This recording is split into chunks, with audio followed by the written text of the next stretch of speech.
पूर्णमिदं पूर्णात् पूर्णमुदच्यते पूर्णस्य पूर्णमादाय पूर्णमेवावशिष्यते। ॐ शान्ति शान्ति शान्तिः। ॐ गुरुर्ब्रह्मा गुरुर्विष्णुर्गुरुर्देवो महेश्वरः गुरुसाक्षात् परं ब्रह्म तस्मै श्रीगुरवे नमः। शङ्करं शङ्कराचार्यं केशवं बादरायणं सूत्रभाष्यकृतौ वन्दे भगवन्तौ पुनः पुनः। ईश्वरो गुरुरात्मेति मूर्तिभेदविभागिने व्योमवद्व्याप्तदेहाय दक्षिणामूर्तये नमः। सदाशिवसमारम्भां शङ्कराचार्यमध्यमाम् अस्मदाचार्यपर्यन्तां वन्दे गुरुपरम्पराम्। ॐ यो ब्रह्माणं विदधाति पूर्वं यो वै वेदांश्च प्रहिणोति तस्मै तं हदेवमात्मबुद्धिप्रकाशं मुमुक्षुर्वै शरणमहं प्रपद्ये। ॐ शान्ति शान्ति शान्तिः। ॐ असतो मा सद्गमय तमसो मा ज्योतिर्गमय मृत्योर्मामृतं गमय। ॐ शान्ति शान्ति शान्तिः।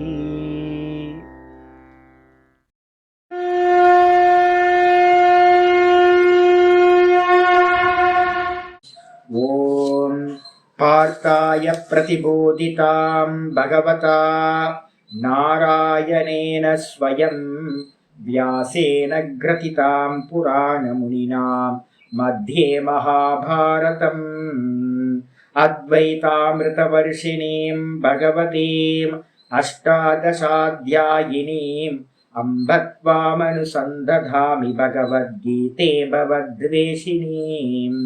नमोऽस्तु ते व्यासविशालबुद्धे पुल्लारविन्दाय तपत्रनेत्र येन त्वया भारततैलपूर्णः प्रज्वालितो ज्ञानमयप्रदीपः प्रपन्नपारिजाताय स्तोत्रवेत्रैकपाणये ज्ञानमुद्राय कृष्णाय गीतामृतदुहे नमः। सर्वोपनिषदो गावः दोग्धा गोपालनन्दनः पार्थो वत्ससुधीर्भोक्ता दुग्धं गीतामृतं महत्। वसुदेवसुतं देवं कंसचाणूरमर्दनं देवकी परमानन्दं कृष्णं वन्दे जगद्गुरुम्। भीष्मद्रोणतटां जयद्रथजलां गान्धारनीलोत्पलां शल्यग्राहवती कृपेण वहनी कर्णेन वेलाकुलाम् अश्वत्थामविकर्णघोरमखरां दुर्योधनावर्तिनीं सोत्तीर्णा खलु पाण्डवैरननदीं कैवर्तककेशवः पाराशर्यवचः सरोजममलं गीतार्थगन्धोत्कटं नानाख्यानककेसरं हरिकथा सम्बोधनाभूतितम्। लोके सज्जनषट्पदैरहरः पेपीयमानं मुदा भूयाद्भारतपङ्कजं कलिमलं प्रध्वंसिनः श्रेयसे। मूकं करोति वाचालं पङ्गुं लङ्घयते गिरिं यत्कृपातमहं वन्दे परमानन्दमाधवम्। यं ब्रह्मा वरुणेन्द्ररुद्रमरुतः स्तुन्वन्ति दिव्यैस्तवैः वेदैः साङ्गपदक्रमोपनिषदैः गायन्ति यं सामगाः ध्यानावस्थिततद्गतेन मनसा पश्यन्ति यं योगिनः यस्यान्तं न विदुः सुरासुरगणाः। देवाय तस्मै नमः देवाय तस्मै नमः। ॐ श्रीकृष्णाय परमात्मने नमः। श्रीकृष्ण कृष्ण कृष्ण। ஓம் நாராயண பரோ வியக்தாத் அண்டமவ்யக்த சம்பவம் அண்டஸ்யாந்தஸ்தினி லோகாஹ சப்தத்வீபாச்ச மீதினி. ஓம். நமஸ்காரம். நம்ம பார்த்துக்கிட்டு இருக்கிறது பகவத்கீதையில 5வது சாப்டர் 5th சாப்டர் பார்த்துட்டு இருக்கோம், கர்ம சந்நியாச யோகம். இதுல அவதாரிகா பாஷ்யம் முடிகிற இடத்துல இருக்கும். இந்த அவதாரிகா பாஷ்யத்துல என்ன பிரதானமா சொல்ல வரார் அப்படின்னா, நீங்க பொதுவான புஸ்தகங்கள்ல படிக்கும்போது என்னன்னா, சங்கர பாஷ்யம் இல்லாம முன்னாடி பின்னாடி ஒரு அவதாரிகா, ஒரு பேக்ரவுண்ட் இல்லாம நம்ம படிக்கிறோம் அப்படின்னும் போது கிருஷ்ணரோட வச்சனங்கள் எல்லாம் அவ்வளோ கான்ட்ரடிக்ஷன். யாராவது ஒரு சின்ன புஸ்தகம் டிரான்ஸ்லேஷன் ஒர்க்கு ஸ்லோகம் அர்த்தம்னு எடுத்து படிக்கிறோம்னு வச்சுக்கோங்க, என்ன ஆகும்னா தலையை பிச்சுக்க வேண்டியிருக்கும். ஏன்னா அந்த அளவுக்கு கான்ட்ரடிக்ஷன் இருக்கும். அப்ப யாராவது ஒருத்தர் என்ன பண்ண வேண்டியிருக்கோ, ஃபுல் விஷன் தெரிஞ்சவங்க என்ன பண்றாங்க, கிளாசிஃபை பண்ணி ஒவ்வொரு குரூப்பா பார்த்தீங்கன்னா ஸ்லோகங்களை பகுத்து கொடுக்கணும். அந்த விஷன்ல இருந்து நம்ம இந்த ஸ்லோகங்களை பார்க்கும்போது நமக்கு ரொம்ப ஈஸியா புரிதல் உண்டாகும். இல்லை அப்படின்னா என்ன ஆகும், கன்ஃபியூஸ் ஆயிடும் என்ன பண்ணணும் அப்படின்னு. இப்போ பார்த்தீங்கன்னா 3வது அத்தியாயத்துல முதல் ஸ்லோகம் படிச்சீங்கன்னா தெரியும். 3வது அத்தியாயத்துல முதல் ஸ்லோகத்திலையும் பார்த்தீங்கன்னா இவர் பார்த்தீங்கன்னா அர்ஜுனன் கன்ஃபியூஸ் ஆகி தான் கேள்வி கேட்கிறார். அதே மாதிரி பார்த்தீங்கன்னா 5வது அத்தியாயத்துல இப்ப நம்ம பார்க்க போற முதல் ஸ்லோகத்திலையும் என்ன பண்றான், 4வது அத்தியாயத்தை கேட்டதுக்கு பிறகு 3, 4 அத்தியாயம் கேட்டதுக்கு பிறகு அர்ஜுனனுக்கு பார்த்தீங்கன்னா ஒரு பெரிய கன்ஃபியூஸ் வரும். நான் என்ன பண்ணணும், நான் கர்மயோகத்தை பண்ணணுமா, இல்லை பார்த்தீங்கன்னா கர்மத்தை தியாகம் பண்ணிட்டு சந்நியாசம் எடுத்துக்கணுமா, மோட்சத்துக்கு எது சாதனம் அப்படின்னு பார்த்தீங்கன்னா அவனுக்கு திரும்பவும் சந்தேகம் வரும். அப்ப அந்த சந்தேகத்தை போக்குறதுக்காக தான் இந்த பேக்ரவுண்ட் ஆச்சாரியர் என்ன பண்றார், கிரியேட் பண்றார். நல்லா தெரிஞ்சுக்கணும். என்னன்னு கேட்டீங்கன்னா, ஆச்சாரியரோட வச்சனம் ரொம்ப முக்கியமானது, நிரூபணம் பண்றார். முக்கியமானது என்ன அப்படின்னா, கர்மயோகம் இல்லாத கர்ம சந்நியாசம். கர்மயோகம் இல்லாத கர்ம சந்நியாசம் ரொம்ப துக்கத்தை கொடுக்கும். யாரெல்லாம் பார்த்தீங்க அப்படின்னா இந்தியா ஃபுல்லா நிறைய சன்னியாசிகள் இருக்காங்க. அந்த சன்னியாசிகளோட பழகி பார்க்கும்போது தான் தெரியும். என்னன்னு கேட்டீங்கன்னா, நல்ல உத்தமமான சன்னியாசிகள் இருக்காங்க. அதே நேரத்தில் எப்பவுமே கம்மி தானே. எப்பவுமே பார்த்தீங்கன்னா நல்லா புரிந்து சன்னியாசம் எடுக்கிறதுலாம் ரொம்ப கம்மி. இப்ப என்னோட சன்னியாசம் நான் எடுக்கும்போது 5 பேர் என் கூட சன்னியாசம் எடுத்தாங்க. 5 பேர் சன்னியாசம் எடுத்தோம். கொடுத்தவங்க ரொம்ப பவித்திரமானவங்க. ஆனா வாங்கினதுல பார்த்தீங்க அப்படின்னா, நான் ப்ரிப்பேர் ஆகி வரேன். என்னோட ஆச்சாரியார் பார்த்தீங்க அப்படின்னா சன்னியாசத்துக்கான விரஜா ஹோம மந்திரங்கள் இருக்கு.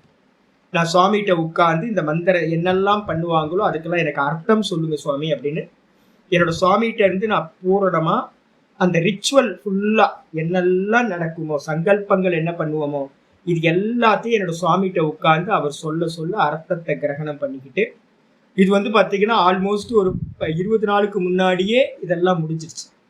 அர்த்தங்கள்லாம் கிரகணம் பண்ணி நான் வாசிச்சு ஐயோ ஒவ்வொரு சங்கல்பத்துக்கு பின்னாடியும் நான் இதை தியாகம் பண்றேன், இதை தியாகம் பண்றேன் அப்படின்னு எதெல்லாம் நம்ம தியாகம் பண்றோமோ அதெல்லாம் சங்கல்பத்துல வரும். பெரிய அளவுக்கு நல்ல சங்கல்பங்க மந்திரங்கள் இருக்கு. அப்ப எல்லா மந்திரத்தையும் அது இல்லாம சங்கல்பங்கள் இல்லாம நிறைய மந்திர பிரயோகங்கள் இருக்கு சன்னியாசத்துல. இதெல்லாத்தையும் கேட்டு தெரிஞ்சுக்கிட்டு, ஏற்கனவே நான் பிரஸ்தானத்திலையும் படிச்சிருக்கேன். அப்ப சன்னியாச மந்திரங்களையும் கேட்டு தெரிஞ்சுக்கிட்டு நான் சன்னியாசத்துக்கு உட்கார்ந்துருக்கேன். என் கூட சன்னியாசம் எடுக்கிற 4 பேருமே பாத்தீங்க அப்படின்னா சாஸ்திரம் படிக்காதவங்க. அப்ப சாஸ்திரம் படிக்காத 4 பேரோட நான் இருக்கேன். எனக்கு என்னென்ன கிரியா அடுத்தடுத்து நடக்க போகுதுன்னு தெரியும், அதோட தாத்பரியம் என்னன்றது தெரியும். ஆனா மற்ற 4 பேருக்கும் அந்த தாத்பரியம் தெரியாததுனால ராத்திரி பாத்தீங்க அப்படின்னா ஒரு 9 மணிக்கு விரஜா ஹோமம் ஆரம்பிக்க போகுது. அப்போ 9 மணிக்கான செட்டப் மற்றதெல்லாம் ஹோமங்கள் முடிஞ்சு எல்லாம் செட் பண்றாங்க. செட் பண்ணும்போது 5 பேருக்கும் பாத்தீங்க அப்படின்னா கமண்டலம், அதுக்கப்புறம் தண்டம், வஸ்திரம், ஜபமாலா இதெல்லாம் செட்டா தனித்தனியா ஒவ்வொருத்தருக்கும் எடுத்து வைக்கிறாங்க. எடுத்து வச்சோட 4 பேர் என் கூட இருந்த 4 பேரும் என்ன பண்றாங்கன்னா, சன்னியாசத்துக்கு முன்னாடியே என்னன்னா ஃபைட்டிங் நடக்குது 4 பேத்துக்கும். எனக்கு இதுதான் எனக்கு வேணும், இது எனக்கு வேணும், இது எனக்கு வேணும்னு நான் தலையில அடிச்சுக்கிட்டேன். என்னன்னா, நம்ம எல்லாத்தையும் விடுறதுக்காக சந்நியாசம் எடுக்கிறோம். நீங்க என்னடா அப்படின்னா, சந்நியாசத்துக்கு முன்னாடி சந்நியாசத்துக்கு பிறகு கொடுக்கக்கூடிய கமண்டலத்திலையும் தண்டத்திலையும் உங்களுக்கு இவ்வளவு அபிமானம் இருந்துச்சுன்னா அப்ப சந்நியாசம் எதுக்கு அப்படின்னு. அப்ப நான் பிரத்யட்சமா பார்த்துட்டு இருக்கேன். என்னோட சந்நியாசத்திலேயே என்ன ஆகி போச்சு அப்படின்னு கேட்டீங்கன்னா, சந்நியாசம் எடுத்ததுக்கு பிறகு ஒரே அது இது எனக்கு இது அப்படின்னு. அப்ப எதை தியாகம் பண்ணாங்க அப்படின்னு கேட்டீங்கன்னா, ஒன்னுத்தையுமே தியாகம் பண்ணாங்க. அப்ப அந்த சந்நியாசம் என்ன பண்ணும் அப்படின்னு கேட்டீங்கன்னா, சந்நியாசம் எடுத்தா என்ன காரியம் நடக்குமோ அந்த காரியம் நடக்கல. அவங்க என்ன பண்ணாங்க, கருமையா இருந்தாங்க, கர்மப்பல தியாகம் பண்ணல. நிஷ்காமிய கர்மயோகம் பண்ணாம பாத்தீங்க அப்படின்னா ஆசிரம ஸ்வீகாரத்தை, சன்னியாச ஆசிரமத்தை ஸ்வீகாரம் பண்றாங்க. பண்ணும்போது பாத்தீங்கன்னா, எது கருமையா இருந்துகிட்டு பண்ணும்போது ஆசை இருக்கு. இப்ப என்ன பண்ணிட்டாங்க, ஒவ்வொரு பிரான்ச்சுக்கு ஒவ்வொருத்தர் ஹெட் ஆனாங்க. ஒருத்தர் இறந்து போயிட்டார். ஒவ்வொருத்தர் பாத்தீங்கன்னா அங்கங்க ஒரு சின்ன சின்ன பிரான்ச் இருக்கும், அதை பிடிச்சுக்கிட்டு ஒரு சின்ன ராஜா மாதிரி அவங்க செட்டில் ஆயிட்டாங்க. செட்டில் ஆயிட்டு பாத்தீங்கன்னா அதே இதுதான், ஆனா ட்ரெஸ் மட்டும் சேஞ்ச் ஆயிருக்கு. கர்மப்பல தியாகம் நடக்காததுனால அவங்களால பாத்தீங்கன்னா ஆத்ம ஞானத்துக்கு மேல போகவே முடியல. இப்ப இது மாதிரி நிறைய பேர் இந்தியா ஃபுல்லா 1000 பேருக்கு நீங்க கும்பமேளாலாம் போனீங்க அப்படின்னா ஆயிரக்கணக்கான பேருக்கு ஒரே டைம்ல பாத்தீங்கன்னா என்ன பண்ணுவாங்க, சன்னியாசம் பண்ணி வைப்பாங்க. இப்ப எனக்கு சன்னியாசம் பண்ணும் போதே அங்க இருக்கிற பிரீஸ்ட் பாத்தீங்கன்னா மந்திரங்கள் சொல்லுவார். நம்ம நாந்தி ஸ்ராத்தம்னு ஒன்று பண்றோம். அந்த ஸ்ராத்த கர்மா பண்ணும்போது ஆத்ம பிண்டம் வைக்கும் போது அவர் என்ன மந்திரங்கள் சொல்றாங்கன்னு கூட நிறைய பேருக்கு உச்சரிப்பே தெரியாது. நிறைய பேருக்கு என்ன நடந்துகிட்டு இருக்குன்னே தெரியாது. சன்னியாசத்துல எது எது நடக்குதுன்னே தெரியாது. ஆயிரக்கணக்கான பேர், நூற்றுக்கணக்கான பேர் அப்படின்னு கூட்டம் கூட்டமா வச்சு சன்னியாசம் கொடுப்பாங்க. அதை பத்தின டீச்சிங்ஸ் இருக்கவே இருக்காது. இப்ப இந்தியா ஃபுல்லா வியாபிச்சது என்னன்னு கேட்டீங்கன்னா, ஆல்மோஸ்ட் சன்னியாசம் எடுத்தவங்கல்ல 80-90% பீப்புள் வித்தவுட் கர்மயோகம், கர்மயோகம் இல்லாம பலனை ஆசைப்படாம ஞானத்துக்காக சன்னியாசம் எடுத்தவங்கன்றது ஒரு 10% இருந்தா, நான் அதிகமா சொல்றேன் 10%. அப்ப ஆச்சாரியர் பாத்தீங்கன்னா ஆதி காலத்துல இருந்தே இதே விஷயம் நடந்திருக்கு. அர்ஜுனன் பாத்தீங்கன்னா தபஸ்வி வேஷம் போட்டான். எதுக்காக? சுபத்திரையை கொண்டு போறது. ராவணன் பாத்தீங்க அப்படின்னா வேஷம் போட்டான். எதுக்காக? சீதையை கொண்டு போறதுக்காக. அப்ப அனாதி காலத்துல இருந்து பலன் மேல ஆசைப்பட்டு எதையோ அடையணும்ன்றதுக்காக தான் சந்நியாசம் பாத்தீங்கன்னா அதிகமாக செய்கிறார்கள். அப்போ ஒண்ணு என்ன பண்றலாம், இந்த இது மாதிரி சந்நியாசம் எடுக்கலாம். அதை காட்டிலும் பாத்தீங்கன்னா எது பெஸ்ட் அப்படின்னு கேட்டீங்கன்னா, ஆச்சாரியார் சொல்ல போறார், கர்மயோகம் ரொம்ப உத்தமமானது. அப்ப மோட்ச மார்க்கத்துல கர்ம தியாகம்ன்றது எங்க வருது அப்படின்னு கேட்டீங்கன்னா, அந்த ஸ்டெப்ஸ் நல்லா புரிஞ்சுங்கன்னா தெரியும். முதல் ஸ்டெப் கர்மம், ரெண்டாவது ஸ்டெப் கர்மயோகம், மூணாவது ஸ்டெப் பாத்தீங்கன்னா கர்மயோகத்தினால உண்டாகிற சமத்துவ புத்தி வரணும். அந்த சமத்துவ புத்தி வந்துடுச்சு அப்படின்னா அவன் என்ன பண்றான், உபாசனைக்குள்ளார போக முடியும்.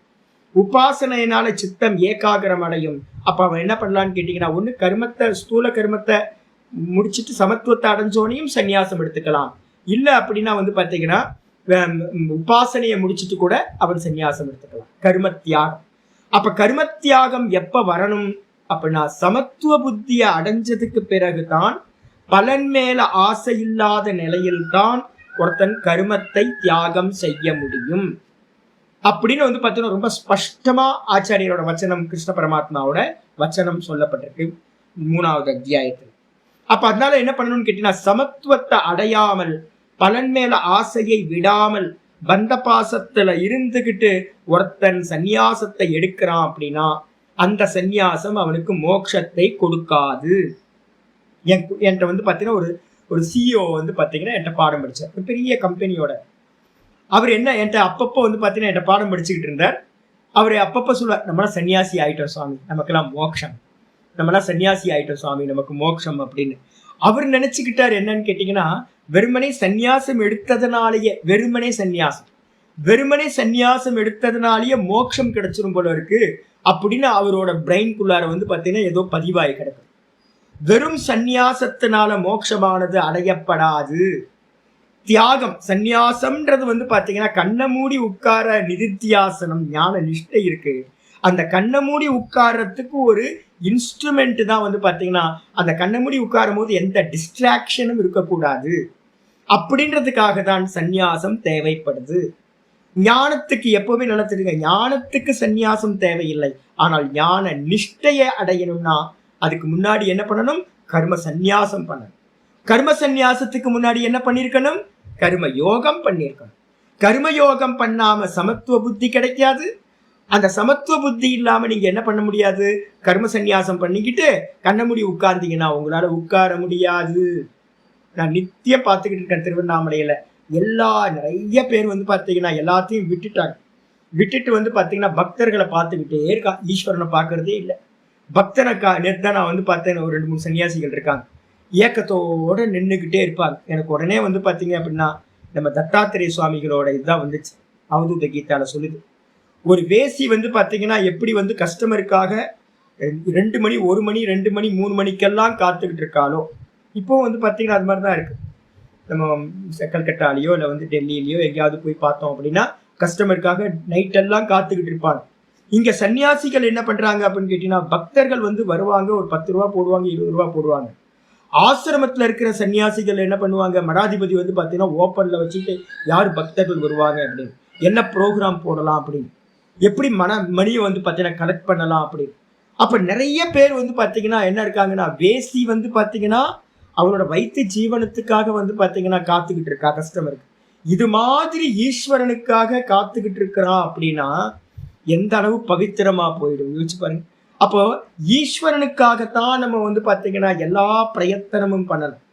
அப்ப அது பண்ணலை அப்படின்னா அவன் இன்னும் பக்குவப்படலை, இன்னும் கர்மயோகம் பண்ணலை அப்படின்னு அர்த்தமாகுது. அப்ப கர்மயோகத்தை முடித்தவன் தான், மனசமாதானத்தை அடைந்தவன் தான் கர்மத்தை தியாகம் பண்றதுக்கு அதிகாரி. மனசுல புரிஞ்சுக்கணும். அப்ப யாருக்கு ஒன்று பிரிஸ்கிரைப் பண்றோம் அப்படின்னு இருக்கு. நான் என்னுடைய குருபாய்க்கு வந்து பார்த்தீங்க அப்படின்னா ரொம்ப சில சமயம் கடினமான சொற்களை சொல்ல வேண்டியிருக்கும். சில பேர்ட்டு நான் வந்து பார்த்தீங்கன்னா வயசானவங்களா இருப்பாங்க, சில பேர்ட்ட வந்து பார்த்தீங்கன்னா ரொம்ப கடிஞ்சுப்பேன். என்ன காரணம்னு கேட்டிங்கன்னா, இந்த வயசுல இது பண்ணணுமா, அதான் என்னோட கேள்வி. அப்ப ஒரு ஏஜ்ல இருக்கிறவங்களுக்கு என்ன பண்றோம், கர்மயோகத்தை பண்ணிட்டு இதுக்கு வாங்கன்னு சொல்றோம். சில பேர்ட்ட என்ன பண்றோம், இந்த கர்மத்தை எல்லாத்தையும் விட்டுட்டு தலைமொழிக்கிட்டு உட்கார்ந்து சிவசிவான்னு சொல்லிக்கிட்டு இருங்க, கண்ணை மூடி உட்கார அபியாசத்தை பண்ணுங்க, உபாசனை பண்ணுங்கன்னு சொல்றோம். சில பேருக்கு வந்து பார்த்தீங்கன்னா நாள் ஃபுல்லா சிரவண மனனத்தை பண்ணிக்கிட்டு இருங்கன்னு சொல்றோம். சில பேருக்கு என்ன பண்றோம் அப்படின்னா, எல்லாத்தையும் இதுக்கு மேல என்ன வீட்டில் இருந்துட்டு என்ன பண்ண போறீங்க, தியாகம் பண்ணுங்க, சன்னியாசம் எடுத்துட்டு இந்த பக்கம் வந்துருங்க அப்படி நம்ம சொல்றோம். அப்ப ஆளுக்கு ஏத்த மாதிரி பிரிஸ்கிரைப் பண்றோம். இதான வைத்தியம் சாஸ்திரம் பண்ணுது. அப்ப வந்து பாத்தீங்கன்னா நாடி பிடிச்சு பார்த்து யாருக்கு என்ன மருந்து கொடுக்கணும் அப்படின்னு கிருஷ்ண பரமாத்மா என்ன பண்றார், மருந்து கொடுக்கிறார். ஆனா இது எல்லாம் வந்து பாத்தீங்கன்னா கிளாசிபிகேஷன் இல்லாம ஒரே ஃப்ளோல இருக்கிறதுனால இந்த ஸ்லோகங்கள் எல்லாம் அப்ப என்ன ஆகும், நம்ம எதை அடாப்ட் பண்றது அப்படின்னு நமக்கு தெரியாது. இப்ப வந்து பாத்தீங்க அப்படின்னா ரமண பகவான் வந்து ஒருத்தட்ட சொல்றார், அவர் வந்து பாத்தீங்கன்னா சுவாமி இன்னைக்கு நான் கிளாஸ்க்கு வரமாட்டேன், நான் வரமாட்டேன் இன்னைக்கு ஆசிரமத்துக்கு, எனக்கு வந்து பார்த்தீங்க அப்படின்னா இது இருக்கு, பித்ருக்கர்மா இருக்கு இன்னைக்கு அப்படின்னு ஒருத்தர் வந்து சொன்ன மாத்திரத்துல ரமண பகவான் சொல்றாரு, ஓய் இதெல்லாம் விட்டு ஒளிவை, இதெல்லாம் தூக்கி போட்டு பேசாம இரு அப்படின்ற. அப்ப யார்கிட்ட சொன்னார் அப்படின்னா, ஒரு 65-70 வயசுல இருக்கிற ஒருத்தட்ட ரமண பகவான் என்ன பண்றார், இதை சொல்றார், போதும் கர்மாலாம் போதும், இதெல்லாம் தூக்கி ஓரமா போட்டுட்டு சும்மா உட்காருவோய், திரும்ப திரும்ப அமாவாசை தர்ப்பணம் அது இதுன்னு எதையா பண்ணிட்டு இருக்காது ஓய் அப்படின்ற. இதை வந்து பார்த்தீங்கன்னா நார்மலா இருக்கிறவனுக்கு எடுக்க முடியுமா அப்படின்னா எடுக்க முடியாது. ஒருத்தருக்கு சொல்றாரு, இந்த சாஸ்திர குப்பையெல்லாம் தூக்கி கழிச்சு போடு அப்படின்ற, கூட்டி தள்ளு அப்படின்னு, இந்த குப்பை இதெல்லாம் அப்படின்னு சாஸ்திரமே சொல்லுது. இந்த சாஸ்திர வாசனையே தூக்கி போடு. எப்போ அப்படின்னு கேட்டீங்கன்னா, நிதித்தியாசனத்துல போய் உட்காரும் போது இந்த சாஸ்திர குப்பையெல்லாம் தூக்கி போடு. நீ வந்து பார்த்தீங்கன்னா நித்தியம் ஒரு 50-60 வயசு வரைக்கும் பண்ணிட்ட, இனிமே வந்து பார்த்தீங்கன்னா இதெல்லாம் தூக்கி போட்டுட்டு ஞானத்துக்கு வந்துரு, அகம்யா அப்படி விசாரத்துக்கு வந்துரு அப்படின்னு. அப்போ வந்து பார்த்தீங்கன்னா ஒரு 70 வயசுல இருக்கிறவருக்கு கர்மத்தை தியாகம் பண்ணிட்டு போ அப்படின்னு ரமண பகவான் சொல்றாரு.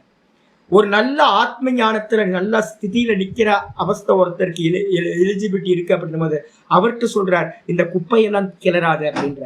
அப்ப யார் யாருக்கு என்னன்னு இப்ப என்ன ஆகி போச்சு அப்படின்னா, ரமணாசிரமத்துக்கு வந்தீங்கன்னா நிறைய பேர் வந்து பாத்தீங்க அப்படின்னா பித்ரு கர்மாலாம் விட்டுட்டான், நிறைய பேர் நித்திய கர்மாவை விட்டுட்டான், பித்ரு கர்மாவை விட்டான், நைமித்திக கர்மத்தையும் விட்டுட்டாங்க. விட்டுட்டு வந்து பாத்தீங்கன்னா கண்ண மூடி உட்காரணும்னு ட்ரை பண்ணிக்கிட்டே இருக்கிறாங்க. எங்க ஆரம்பிச்சாங்களோ அங்கேயே நின்றுகிட்டு இருக்காங்க. நிறைய பேர் செதறி திரும்ப வந்து பண்ண முடியாம பைத்தியம் பிடிச்ச மாதிரி நிறைய பேர் வெளியில போக ஆரம்பிச்சிட்டாங்க. நிறைய பேர் லிட்டரலா சொல்லிருக்காங்க, தலையெல்லாம் வேதனையா இருக்கு சாமி, அகம் யார், நான் யார், நான் யாருன்னு விசாரம் பண்ணா எனக்கு தலையெல்லாம் சூடாயிடுது சாமி, பைத்தியம் பிடிச்ச மாதிரி ஆயிடுது அப்படின்னு சொல்றவங்க இருக்காங்க. நிறைய பேர் வந்து பாத்தீங்கன்னா வெறும் ஃபேஷனுக்காக போறவங்க இருக்காங்க. என்ன காரணம் அப்படின்னு கேட்டீங்கன்னா, அந்த கருமத்தை கரும யோகமா பண்ணிட்டு நீங்க வந்து பாத்தீங்கன்னா கண்ண மூடி உட்கார்ந்தீங்கன்னா ரொம்ப அற்புதமாயிடும். ஆத்மால நிக்க முடியும், நிதித்தியாசனத்துல ஆத்மா அனுபூதி பண்ண முடியும். அப்போ யாருக்கு என்னன்றது ரமண பிலாசபியில வந்து பாத்தீங்க அப்படின்னா யார் கேட்டாங்கன்னு தெரியாது, எந்த சூழ்நிலையில கேள்வி கேட்டாங்கன்னு தெரியாது. பொதுவா வந்து பாத்தீங்கன்னா ஒரு ஆன்சர் இருக்கு. அது ஒவ்வொரு ஆன்சருக்கு முன்னாடியும் யார் கேட்டா, எந்த அவஸ்தையில இருந்து கேட்டாங்க அப்படின்ற விசாரம் அங்க இல்லை. அப்ப நம்ம வந்து பாத்தீங்கன்னா ரமண பகவானோட புஸ்தகத்தை எடுத்துட்டு அந்த கொஸ்டின் ஆன்சரை வந்து பகவத் வச்சனாமிர்தத்தை எடுத்து பார்த்தோம் அப்படின்னா ஒரே ஃப்ளோல இருக்கும். யாருக்கு என்னன்னு எடுக்கவே முடியாது உங்களால. இதேதான் பகவத்கீதையிலையும் எல்லா தரிசன கிரந்தங்கள்லயும் வந்து பாத்தீங்கன்னா நிறைய இடத்துல யாருக்கு என்னன்னு சொல்லப்பட்டிருக்காது. அதனாலதான் கன்ஃபியூஸ் ஆகிறது. இப்ப ஆச்சாரிய சங்கரர் என்ன பண்றாரு அப்படின்னா அதை தான் கிளாசிஃபை பண்ணி பண்ணி சொல்லிட்டு வந்துட்டு இருக்காரு. ஆச்சாரியர் சொல்றார், லாஸ்ட் 2-3 பேராகிராஃப் பார்க்கணும், நேத்து பாடத்தோட கண்டினியூட்டி. ஏவம் பிரதிவச்சன வாக்கியார்த்த நிரூபணேன 12வது பக்கத்துல கீழே ஏவம் பிரதிவச்சன வாக்கியார்த்த நிரூபணேன அப்படி. அப்ப கிருஷ்ண பரமாத்மா என்ன பண்றார், அர்ஜுனன் தப்பாதான் கேள்வி கேட்கிறான் புரியாம. சிஷ்யர்கள் வந்து பாத்தீங்கன்னா என்னதான் தப்பா கேள்வி கேட்டாலும் முதல்ல ஆச்சாரியர்களுக்கு என்ன வேலை தெரியுங்களா, முதல்ல கொஸ்டினை வந்து கரெக்ஷன் பண்றது. நிறைய பேருக்கு கேள்வி கேட்கவே தெரியாது, சில பேருக்கு நல்லா கேள்வி கேட்பாங்க. அப்ப வந்து ஃபர்ஸ்ட் எடுத்து நான் கொஸ்டினை வந்து கரெக்ட் பண்ண, நீ இதை தானே கேட்க வந்த அப்படின்னு கொஸ்டினை வந்து பாத்தீங்கன்னா கரெக்ஷன் பண்ணி, அதுக்கப்புறம் அந்த கொஸ்டினுக்கான ஆன்சரை வந்து பாத்தீங்கன்னா பிரதிவச்சனம், அந்த பிரதிவச்சனத்தை வந்து பாத்தீங்கன்னா பதில் சொல்றத நல்ல முறையா சொல்லி, ஏவம் இந்த விதமா பிரதிவச்சன வாக்கியார்த்த நிரூபணேன. அந்த வச்சனம் சொல்லும் போது அவர் என்ன பண்ணணும், முன்னாடி பின்னாடி சாஸ்திரத்துல என்னெல்லாம் சொல்லியிருக்கோ அதெல்லாத்தையும் வச்சுக்கிட்டு நிரூபணம் பண்ணணும். ஏன் பண்ணணும், இதை ஏன் பண்ணக்கூடாது அப்படின்னு வந்து பாத்தீங்கன்னா எஸ்டாப்ளிஷ் பண்றது மூலமா பூர்வோக்த பிரஷ்டு அபிப்பிராயோ, முன்னாடி இருக்கிறவங்க கேட்டால ஆரம்பிக்கும் போது சொன்னது என்னன்னு கேட்டீங்க அப்படின்னா கரெக்டா சொல்லியிருக்கேன். 3வது அத்தியாயத்துல 3வது ஸ்லோகத்துல கர்மிகளுக்கு கர்மயோகம், சாங்கியர்களுக்கு ஞான யோகம்னு சரியா கேள்வி கேட்டிருக்கேன், இதுல எங்க கொஸ்டின் வரப்போகுது அப்படின்னு அவன் கேட்டிருந்தான். கேட்ட போது ஆச்சாரியர் அங்க ஆரம்பிக்கும் போது, இந்த பாஷ்யத்தோட ஆரம்பிக்கும் போது, இந்த அவதாரிக்கா பாஷ்யம் ஆரம்பிக்கும் போது சொல்லியிருந்தார், இந்த கேள்வி புரிஞ்சவங்களுக்கு இல்ல, நிறைய பேர் புரியாதவங்க தன்னோட அபிப்பிராயத்திலிருந்து தப்பா புரிஞ்சுக்கிட்டு கேள்வி கேட்கிறாங்க. அப்ப அந்த தப்பா கேள்வி கேட்கிறவங்களோட அவங்களோட அபிப்பிராயத்திலிருந்து பகவான் என்ன பண்றார், பதில் சொல்றார். இப்ப என்னோட பேக்ரவுண்ட், இப்ப யாராவது கொஞ்சம் நல்ல வேதாந்தம் என் மூலமா நல்ல ஒரு 2-3 உபனிஷத்து பகவத்கீதை கேட்டீங்கன்னா உங்களுக்கு யாருக்கு என்னன்ற கன்ஃபியூஸ் வரவே வராது. உங்களுக்கு ரொம்ப கிளியரா இருக்கும் சுவாமி எதை வச்சு சொல்றார் அப்படின்னு. அதே நேரத்துல வெளியில இருந்து யாராவது கேட்கிறாங்கன்னா என்னாகும், கொஞ்சம் பிரம உண்டாகும், என்ன சொல்ல வரார் அப்படின்னு. அப்ப கேள்வி கேட்கிறவன் ஒரு அஞ்ஞானியா ஒரு கன்ஃபியூஸ் ஆனவனா இருக்கான், அவன் கேள்வி கேட்கிறான், அவனோட அபிப்பிராயத்திலிருந்து வந்து பாத்தீங்கன்னா நிச்சயத்தே இதி ஸ்திதம், அவனோட அபிப்பிராயத்தை வச்சு ஆச்சாரியார் இதுவரைக்கும் என்ன பண்றார், அனலைஸ் பண்ணி ஒரு நிர்ணயத்துக்கு வரார். அது மட்டும் இல்லாம ஆச்சாரியர் சொல்ற ஜாயசி சேத்து கருமனஸ்தி 3வது அத்தியாயத்துல முதல் கேள்வியை வந்து பாத்தீங்கன்னா என்ன பண்றான், அர்ஜுனன் கேட்கிறான். 3வது அத்தியாயத்துல ஸ்டார்டிங்லே கேட்கிறான், ஜாயசி சேத்து கருமனஸ்தே மதா புத்திர் ஜனார்தன தத்கிம் கருமணி கோரே மாம் நியோஜயசி கேசவ. ஏன் கிருஷ்ணா 2வது அத்தியாயம் ஃபுல்லா நீ என்ன பண்ணிருக்க, 2:13 30 வரைக்கும் ஆத்ம ஞானத்தை சொன்ன. அதுக்கப்புறம் 2ல வந்து பாத்தீங்க அப்படின்னா 55 72 வரைக்கும் ஸ்தித பிரஜ்ஞ லட்சணம்னு ஞானியோட லட்சணங்கள்லாம் சொன்ன. சொல்லிட்டு வந்து பாத்தீங்கன்னா அப்ப ஞானம் தான் மோட்சத்தை கொடுக்கும், ஞானம் மோட்சத்தை கொடுக்கும் அப்படின்னா என்ன எதுக்கு இந்த கோரமான கருமத்துல இதை பண்ணு அப்படின்னு சொல்றேன். நிறைய பேருக்கு எனக்கு தெரியும், நிறைய பேரை வந்து பாத்தீங்கன்னா நானே கர்மத்துல ஈடுபடுத்துறேன், கர்மத்தை பண்ணுங்க, கர்ம யோகத்தை பண்ணுங்க, கர்ம யோகத்தை பண்ணுங்க. எனக்கு தெரியும் என்னன்னு கேட்டீங்கன்னா இந்த கர்ம யோகம் வந்து பாத்தீங்கன்னா எவ்வளவு கஷ்டம், எவ்வளவு கஷ்டம் அப்படின்னா விவகாரமே கஷ்டம்தான். அப்போ விவகாரம் கஷ்டமா இருக்கு, இந்த கோரமான கர்மத்துல நீ எதுக்கு ஈடுபடுத்துற, பேசாம நான் கண்ண மூடி உட்காருவேன்ல, கண்ண மூடி உட்கார்ந்து நான் ஞானி ஆயிடுவனே அதை விட்டுட்டு என்ன எதுக்காக நீ கர்மத்தில் ஈடுபடுத்துகின்றாய் அப்படின்னு 3வது அத்தியாயத்துல முதல் ஸ்லோகத்திலேயே அர்ஜுனன் கேள்வி கேட்டிருக்கான்.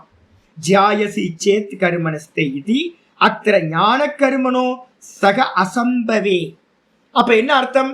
3வது அத்தியாயத்துல முதல் ஸ்லோகத்துல அர்ஜுனனுக்கு கேள்வி கேட்கும் போதே தெரியும், கர்மத்தையும் ஞானத்தையும் சேர்ந்து ஒன்றாக அனுஷ்டானம் செய்ய முடியாது.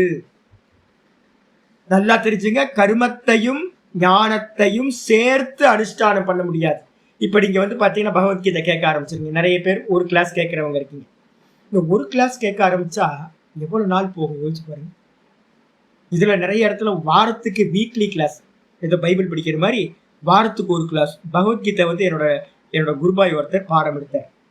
குருபாய் பாடம் எடுக்கும்போது அந்த பாடம் எப்ப ஆரம்பிச்சதுன்னு கேட்டீங்கன்னா, நான் பிரஸ்தானத்திரியம் பிரஸ்தானத்திரியம் ஆரம்பிக்கும் போது வாரத்துக்கு ஒரு கிளாஸ், வருஷத்துக்கு 52 கிளாஸ். நம்ம 2 மாசத்துல என்ன கிளாஸ் பண்றோமோ அது பாத்தீங்கன்னா அவங்க ஒரு வருஷம் ஃபுல்லா பண்ணுவாங்க. அப்படி பண்ணும்போது என்ன ஆச்சுன்னு கேட்டீங்கன்னா 13 வருஷம் ஆச்சு ஒரு பகவத்கீதை முடிக்கிறது. அப்ப என்ன ஆச்சு தெரியுங்களா? ஆரம்பிச்சவங்க யாரும் முடிக்கும் போது இல்லவே இல்லை. யாரோ ஆரம்பிச்சாங்க, நடுவுல யாரோ வந்தாங்க, முடிக்கும் போது யாரோ போனாங்க. என்ன ஆச்சு அப்படின்னு கேட்டீங்கன்னா, அப்ப பூரண ஞானம் பகவத்கீதையில என்ன சொல்லுதுன்னு யாருக்காவது உண்டாயிருக்குமானா? உண்டாயிருக்காது. அப்ப பாத்தீங்கன்னா ஏன் அப்படின்னா, இந்த நம்ம விவகாரத்துல இருக்கும்ல, வேலைக்கு போயிட்டு வந்துட்டு இருக்கோம், எல்லாம் பண்ணிட்டு இருக்கோம். அப்ப பாத்தீங்க அப்படின்னா நித்தியமா காலையில இருந்து சாயந்தரம் வரைக்கும் வேதாந்த சிரவணம் பண்றது முடியல. அதனாலதான் இப்ப காலையில கிளாஸ் வச்சிருக்கேன். காலையில இப்ப பாருங்க ஸ்ட்ரென்த் நமக்கு பாத்தீங்கன்னா 80 பேர் அப்படியே இருக்கும், 80-85 பேர் அப்படியே கண்டினியூஸா. ஏன்னா இந்த டைம் பாத்தீங்கன்னா டிஸ்டர்பன்ஸ் இல்லை. இதுக்கப்புறம் நம்ம வேலைக்கு போய்க்கலாம் அப்படின்னு நிறைய பேருக்கு சாய்ஸ் இருக்கு. அப்போ கிளாஸ் டைம் பாத்தீங்கன்னா நான் மாத்தி வச்சு நான் உங்களால் அட்டென்ட் பண்ண முடியுமா? நிறைய பேரால அட்டென்ட் பண்ண முடியாது.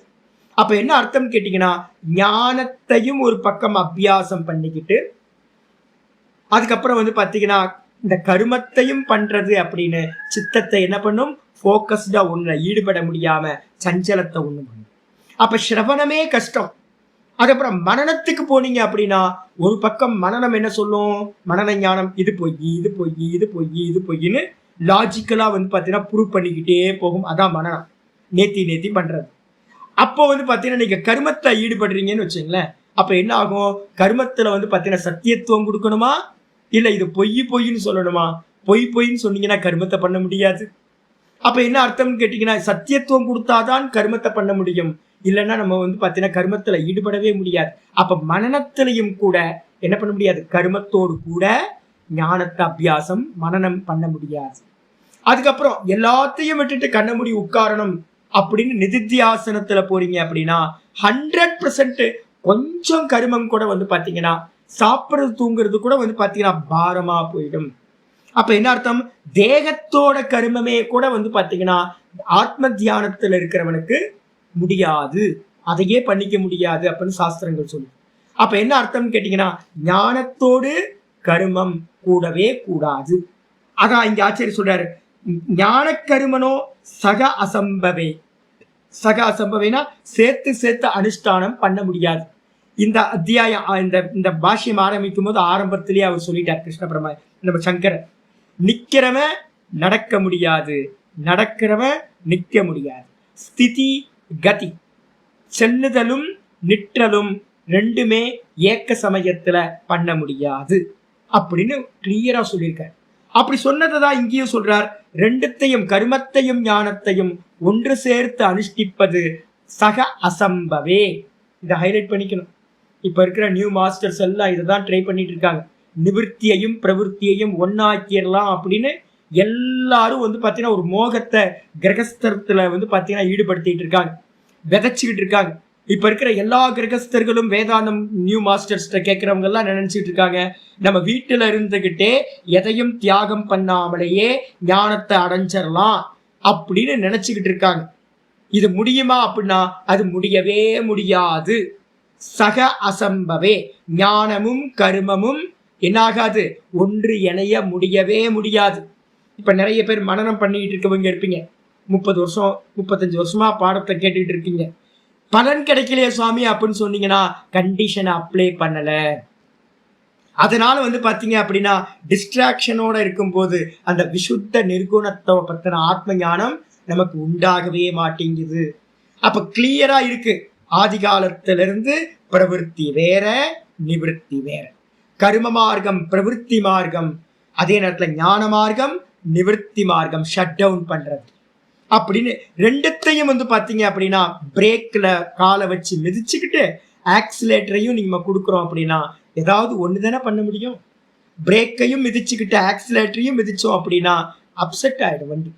அதனால ரெண்டும் ஒரே சமயத்துல முடியாது அப்படின்னு அர்ஜுனனுக்கு நல்லா தெரியும் 3வது அத்தியாயம் 1வது ஸ்லோகம் சொல்லும் போதே. அதனாலதான் வந்து பாத்தீங்கன்னா எத்து ஸ்ரேய ஏத்த யோகம், அந்த 3:1 அவன் கேள்வி கேட்கிறான் அர்ஜுனன். இந்த ரெண்டுத்துல கர்மம் பெருசா இல்ல வந்து பாத்தீங்கன்னா ஞானம் பெருசா, இதுல எதுல நான் ஈடுபட வேண்டும், எது எனக்கு மோட்சத்தை தரும் அப்படின்னு எத்து தத்து மே ப்ரூஹி, அதனை எனக்கு வந்து பாத்தீங்கன்னா ஸ்ரேயஸை கொடுக்கக்கூடியது எது அப்படின்னு எனக்கு நிச்சயம் பண்ணி வந்து பாத்தீங்கன்னா கிருஷ்ணா எனக்கு சொல்லு அப்படின்னு அவன் என்ன பண்றான், ரெண்டுத்துல ஏதாவது ஒண்ணுத்தை எனக்கு சொல்லுன்னு சொல்றான். அப்ப என்ன அர்த்தம், ரெண்டுத்தையும் ஒன்னா பண்ண முடியாது, ரெண்டுத்துல ஏதாவது ஒன்னதான் பண்ண முடியும் அப்படின்னு அர்ஜுனனுக்கு தெரிஞ்சிருக்கு. இது ஏவம் பிருஷ்டக அர்ஜுனேன, இந்த விதமா கேள்வி கேட்ட அர்ஜுனனுக்கு பகவான் என்ன பண்ணார், 3:1 கேள்வி கேட்டான். 3:3 பகவான் சொன்னார் என்னன்னு கேட்டீங்கன்னா, சாங்கியானாம் சந்நியாசினாம் ஞானயோகேன நிஷ்டா, யாரெல்லாம் சந்நியாசம் எடுத்துக்கிட்டு வெறும் ஆத்மாவை தெரிஞ்சவங்களோ அவங்க கர்மத்துல ஈடுபடக்கூடாது. நல்ல கர்மத்தை வந்து பாத்தீங்கன்னா தியாகம் பண்ணிட்டு சன்னியாசி ஆயாச்சு இல்ல, எதுக்காக வந்த ஆத்ம ஞானத்தை அடையிறதுக்கு. அப்ப எதுக்காக கர்மத்துல போற, கர்மத்தை விட்டுட்டு என்ன பண்ணணும், சிரவணம் மனனம் நிதித்தியாசம், இததான் பண்ணணும். இதுக்கு பேர் தான் ஞான யோகம் அப்படின்னு சாங்கியர்களுக்கு ஞான யோகம் அப்படின்னு நிஷ்டா புரோக்தா இது நிர்ணயம் சக்கார், அந்த இடத்துல நிர்ணயம் பண்ணிருக்க. அதே நேரத்துல யாரு கருமியா இருக்கானோ இன்னும் சமத்துவத்தை அடையலையோ அந்த கருமிகளுக்கு என்ன சொல்லியிருக்கார், சமத்துவத்தை அடையறதுக்கான சாதனம் கர்மயோகம், அந்த கர்மயோகத்தை பண்ணு அப்படின்னு சொல்லியிருக்கார். இதுல என்ன பிரச்சனை அப்படின்னு கேட்டீங்கன்னா, நிறைய பேரு கர்மயோகத்தோட பலன் என்ன அப்படின்னு கேட்டீங்கன்னா சமத்துவம் யோக உச்சேதேவா. நிறைய பிராமணர்கள் இருக்காங்க, நல்ல மனசாந்தி, ஏன்னா சத்துவ குண பிரதான். பிராமணர்கள் எல்லாமே வந்து பாத்தீங்கன்னா ஏதோ ஒரு கர்மத்துல கர்மயோகமா ஈஸ்வர ஆராதனையா நிறைய பண்ணியிருப்பாங்க. இவங்க எல்லாருமே வந்து பாத்தீங்கன்னா மனசாந்தத்தோட இருப்பாங்க. ஆனாலும் வந்து பாத்தீங்கன்னா ஹேபிட் இருக்கு பாத்தீங்களா, நான் அதை தான் பிரேக் பண்ணணும்னு நான் சொல்றேன். ஹேபிட் என்ன அப்படின்னு கேட்டீங்கன்னா, நம்ம இதுலயே ஒரு 60 வயசுக்கு மேல இருக்கிறவங்க மனசாந்தியோட இருக்காங்க. ஆனா அந்த கர்மத்தை பண்ணி பண்ணி பண்ணி பண்ணி இருக்கிற அந்த வாசனை, கர்ம வாசனை, அவங்க என்ன பண்ண மாட்டாங்கன்னா கர்மத்தை தியாகமே பண்ண மாட்டாங்க. கர்மத்தை தியாகம் பண்ணாமையே வந்து பாத்தீங்கன்னா என்ன பண்ணுவாங்க, சிரவணத்துல இருப்பாங்க, நடுவுல வந்து கிளாஸ் கட் ஆகிட்டே இருக்கும், அவங்களால ஞானத்துல நிலை பெற முடியாது. அப்ப சமத்துவத்தை அடைஞ்சவங்க யாரா இருந்தாலும் 100% கர்மத்தை தியாகம் பண்ணிட்டு ஞான மார்க்கத்திலேயே தொடர்ந்து ஈடுபடணும். யாரு சமத்துவத்தை அடையலையோ அவங்க என்ன பண்ணணும், கர்ம யோகத்தை பண்ணிக்கிட்டே இருக்கணும், மனச்சஞ்சலம் இருக்கணும். 2 பீப்புளும் என்கிட்ட பேசுறாங்க, நம்ம சிஷ்யர்கள்லயே இப்ப நம்ம பாடம் கேட்கறவங்களே 2 குரூப் இருக்காங்க. சுவாமி இன்னும் மனசு சஞ்சலமா இருக்கு சுவாமி, ஓங்காரம் பண்ண முடியல, ஏதாவது பண்ணும்போது மனசு வந்து பாத்தீங்கன்னா ஃப்ளட் மாதிரி தாட்ஸ் வந்துகிட்டே இருக்கு அப்படின்னு சொல்றவங்க நிறைய பேர் இருக்காங்க. அதே நேரத்துல மனசாந்தத்தோட இருக்கிறவங்க நிறைய இருக்காங்க. அப்ப மனசாந்தியோட இருக்கிறவங்க கர்மத்தை தியாகம் பண்ணிட்டு 100% வந்து பாத்தீங்கன்னா ஞான யோகத்திலேயே போகும். யாருக்கு மனசு வந்து பாத்தீங்கன்னா சஞ்சலமா இருக்கோ அவங்க வந்து பாத்தீங்கன்னா கருமிகள், அவங்க கர்மயோகத்தை நல்லா ஃபுல் டைம் வந்து பாத்தீங்கன்னா ஈஸ்வரார்ப்பணமஸ்துன்னு பண்ண. இதுதான் வந்து பாத்தீங்கன்னா 3வது அத்தியாயம் 3வது ஸ்லோகத்துல 2 விதமான நிஷ்டைகளா ஆச்சாரியார் பண்ணி சொல்லியிருக்கார் கிருஷ்ண பரமாத்மா. அதுக்கப்புறம் 4வது ஸ்லோகத்துல என்ன சொன்னார் அப்படின்னு ஆச்சாரியர் சொல்றார், நச்ச சந்நியசனாதேவ. ஆச்சாரியார் 3:4 வந்து பாத்தீங்கன்னா போன அத்தியாயத்திலே சொல்லிட்டார், வெறும் கர்மத்தை தியாகம் செய்வதால் மட்டும் நச்ச சந்நியசனாதேவ கேவலாத், வெறும் சந்நியாசம். நான் சொன்னல இந்த சிஓ வந்து பாத்தீங்கன்னா சன்னியாசம் பண்ணிக்கிட்டு என்ன தியாகம் பண்ணார் தெரியுங்களா, ரொம்ப அற்புதமானது. சிஓ வந்து பாத்தீங்கன்னா சுவாமி நீங்க கூட இருக்கணும் சுவாமி, சன்னியாச கிரியா நடக்கும்போது என் கூட இருக்கணும் சுவாமின்னு. நான் இருக்கேன் ஜி, உங்களுக்கு சொல்லித்தரேன், எல்லாத்தையும் சொல்லித்தரேன், என்ன மந்திரங்கள் என்னென்ன பண்ணணும்னு சொல்லுங்க அப்படின்னு. அப்புறம் ஒரு மறுநாள் சன்னியாச கிரியா என்னை முந்தின நாள் கூப்பிட்டு வந்து பார்த்தீங்க அப்படின்னா அவர் கையில் வந்து ரோலெக்ஸ் வாட்ச் வந்து ஒன்று கட்டியிருந்தார், கொஞ்சம் காஸ்ட்லியான வாட்ச். சுவாமி, நான் இந்த வாட்சை வந்து பார்த்தீங்கன்னா சந்நியாசம் பண்ணுறேன் சுவாமி அப்படின்னு. எனக்கு வந்து பார்த்தீங்கன்னா சிரிப்பாக போச்சு. ஏன்னா நான் என்னோட ஆச்சாரியர் மூலமா நல்ல கிரந்தங்களை இப்போ நல்ல பிறகுதான் நல்லா வாசிச்சிருக்கேன். அங்க சொல்லுது என்னன்னு கேட்டீங்கன்னா, சர்வத்தையும் தியாகம் பண்றது சந்நியாசம்னு சொல்லியிருக்கு. இவர் என்ன பண்ணாரு அப்படின்னு கேட்டீங்கன்னா, ஒரு வாட்சை வந்து பாத்தீங்கன்னா, எனக்கு பிரியமான வாட்சை நான் தியாகம் பண்ற சொன்னேன். அப்ப மத்ததெல்லாம் அப்படியே தான் இருக்கு. அப்ப மத்ததெல்லாம் வச்சுக்கிட்டு வெறும் சந்நியாசம் என்ன அர்த்தம்? வெறும் ட்ரெஸ்ஸை மட்டும் மாத்திக்கிட்டு பேரை மட்டும் மாத்திக்கிறதுனால என்ன ஆகாது? நச்ச சந்நியசனாதேவ கேவலாத் சித்திம் சமதிகச்சது. வெறும் சந்நியாச ட்ரெஸ்ஸை போட்டுக்கிட்டு எதையுமே தியாகம் பண்ணலனா அவன் வந்து பாத்தீங்கன்னா அது லட்சியத்தை மோட்சத்தை அடையவே முடியாது அப்படின்னு 3:4 சொல்லப்பட்டது. அதுக்கப்புறம் திருவண்ணாமலையில ஒரு சன்னியாசி என்னை பார்க்க வந்தார். அவர் ரொம்ப நாளா பிரம்மச்சரிய அவஸ்தையிலே இருக்கார். சின்மயா மிஷன் பிரம்மச்சாரி, ரொம்ப நாளா இருக்கார். ரமண பக்தர் நல்லா இருந்தார். நான் சொன்னேன், எவ்வளவு நாளுங்க இந்த இது பிரம்மச்சாரியா வைப்பீங்க? என்னோட சூப்பர் சீனியர், ரொம்ப வயசாயிடுச்சு. நான் கேட்டேன், ஃபிக்ஸ் ஆயிட்டீங்கல்ல, இதுதான் பாதை அப்படின்னு ஃபிக்ஸ் ஆயிடுச்சு. அப்ப ஃபிக்ஸ் ஆயிடுச்சு அப்படின்னும் போது வந்து பாத்தீங்கன்னா சன்னியாசத்தை எடுத்துக்க வேண்டியது என்ன அப்படின்னோன்னு அவர் வந்து பாத்தீங்கன்னா, ஆமா சுவாமி நான் சன்னியாசம் எடுத்துக்கணும் அப்படின்ட்டு அவர் என்ன பண்ணார், டிசைட் பண்ணி ஒரு பெரிய மடாதிபதிகிட்ட போய் என்ன பண்ணார், சன்னியாசம் எடுத்துக்கிட்டார். சன்னியாசம் எடுத்துட்டு வந்தார். நான் சொன்னேன், எல்லாத்தையும் தியாகம் பண்ணிட்டீங்களா அப்படின்னு. ஆமா சுவாமி நான் தியாகம் பண்ணிட்டேன் சுவாமி, ஒரு ஃபிக்ஸட் டெபாசிட் ஒன்று இருந்துச்சு, அதை வந்து பாத்தீங்கன்னா எடுத்து முடிச்சிட்டேன் சுவாமி. ஒருத்தர் ரோலெக்ஸ் வாட்சை தியாகம் பண்ணார், ஒருத்தர் ஒரு 7-8 ஃபிக்ஸட் டெபாசிட்ல ஒரு ஃபிக்ஸட் டெபாசிட்டை என்ன பண்ணார், காலி பண்ணார். நான் சொன்னேன், போய் சொல்லாதீங்க ஜி, நேற்று தான் நீங்க என்கிட்ட சொன்னீங்க ஃபிக்ஸட் டெபாசிட்டை உடச்சி என்ன பண்ணீங்க, வண்டி ஒன்று 2 வீலர் ஒன்று புதுசா புக் பண்ணியிருக்கேன். அப்போ நான் கேட்டேன், என்னன்னு கேட்டீங்கன்னா, ஃபிக்ஸட் டெபாசிட்டை உடச்சி சந்நியாசம் பண்ணினீங்களா இல்லை புது வண்டி வாங்கினீங்களா அப்படின்னு கேட்டீங்கன்னா, ஃபிக்ஸட் டெபாசிட்டை உடச்சி 1 லட்சம் ரூபாய்க்கு ஒரு வண்டி வாங்கினார், ஒரு 20,000 வந்து பாத்தீங்கன்னா தியாகம் பண்ணினார்.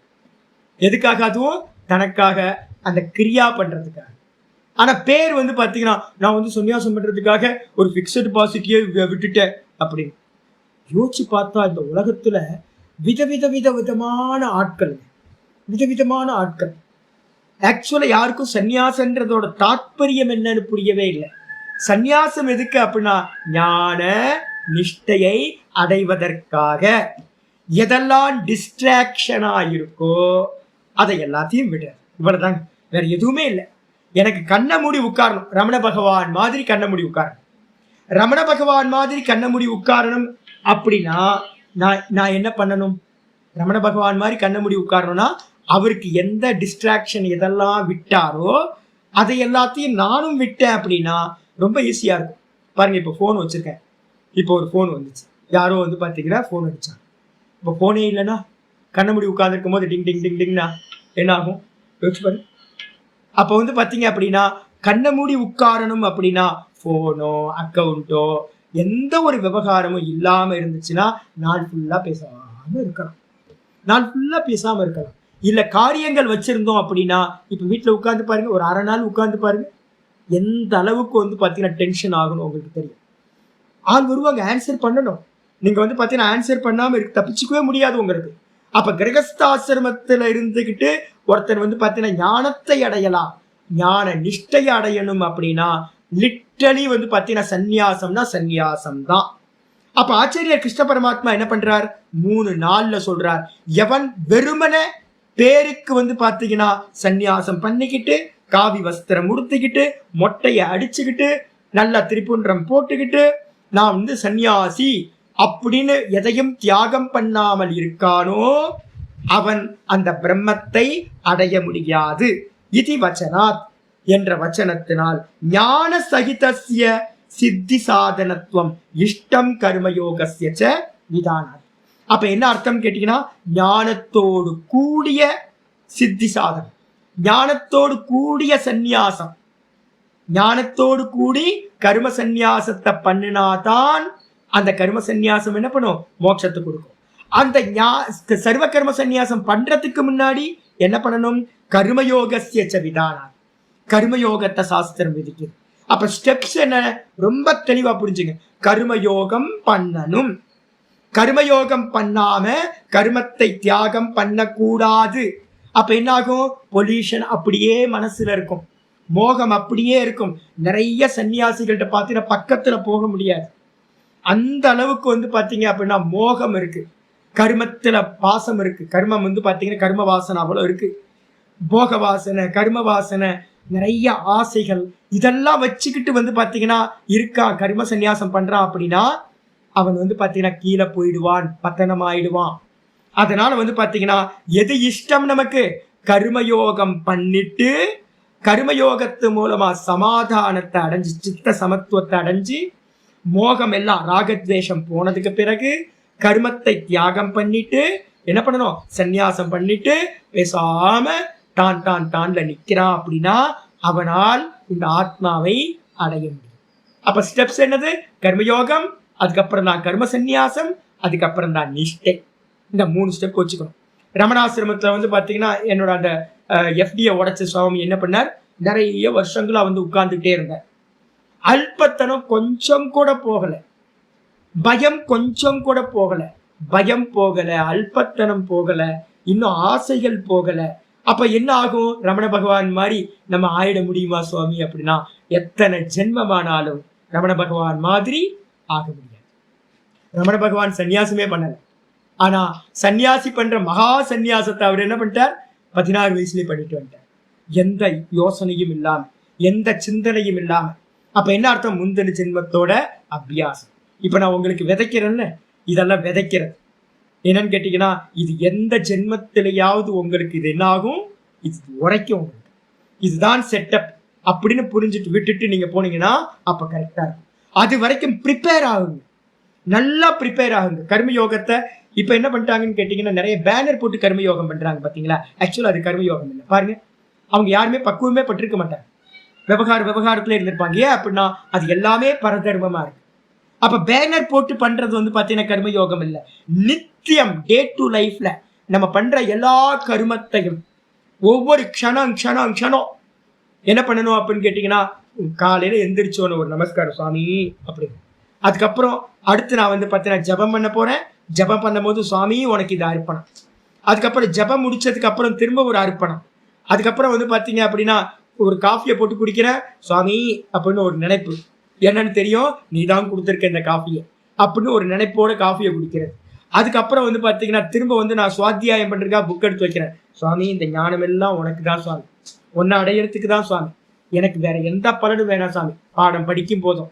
இப்ப பாடம் படிச்சு கொடுக்கறதுக்கு முன்னாடியே பிரார்த்தனை பண்றோம், நீ தான் வாக்குல இருந்து பேசுற, எனக்கு இந்த பலன் எதுவுமே வேணாம், நீ தான் வேணும்.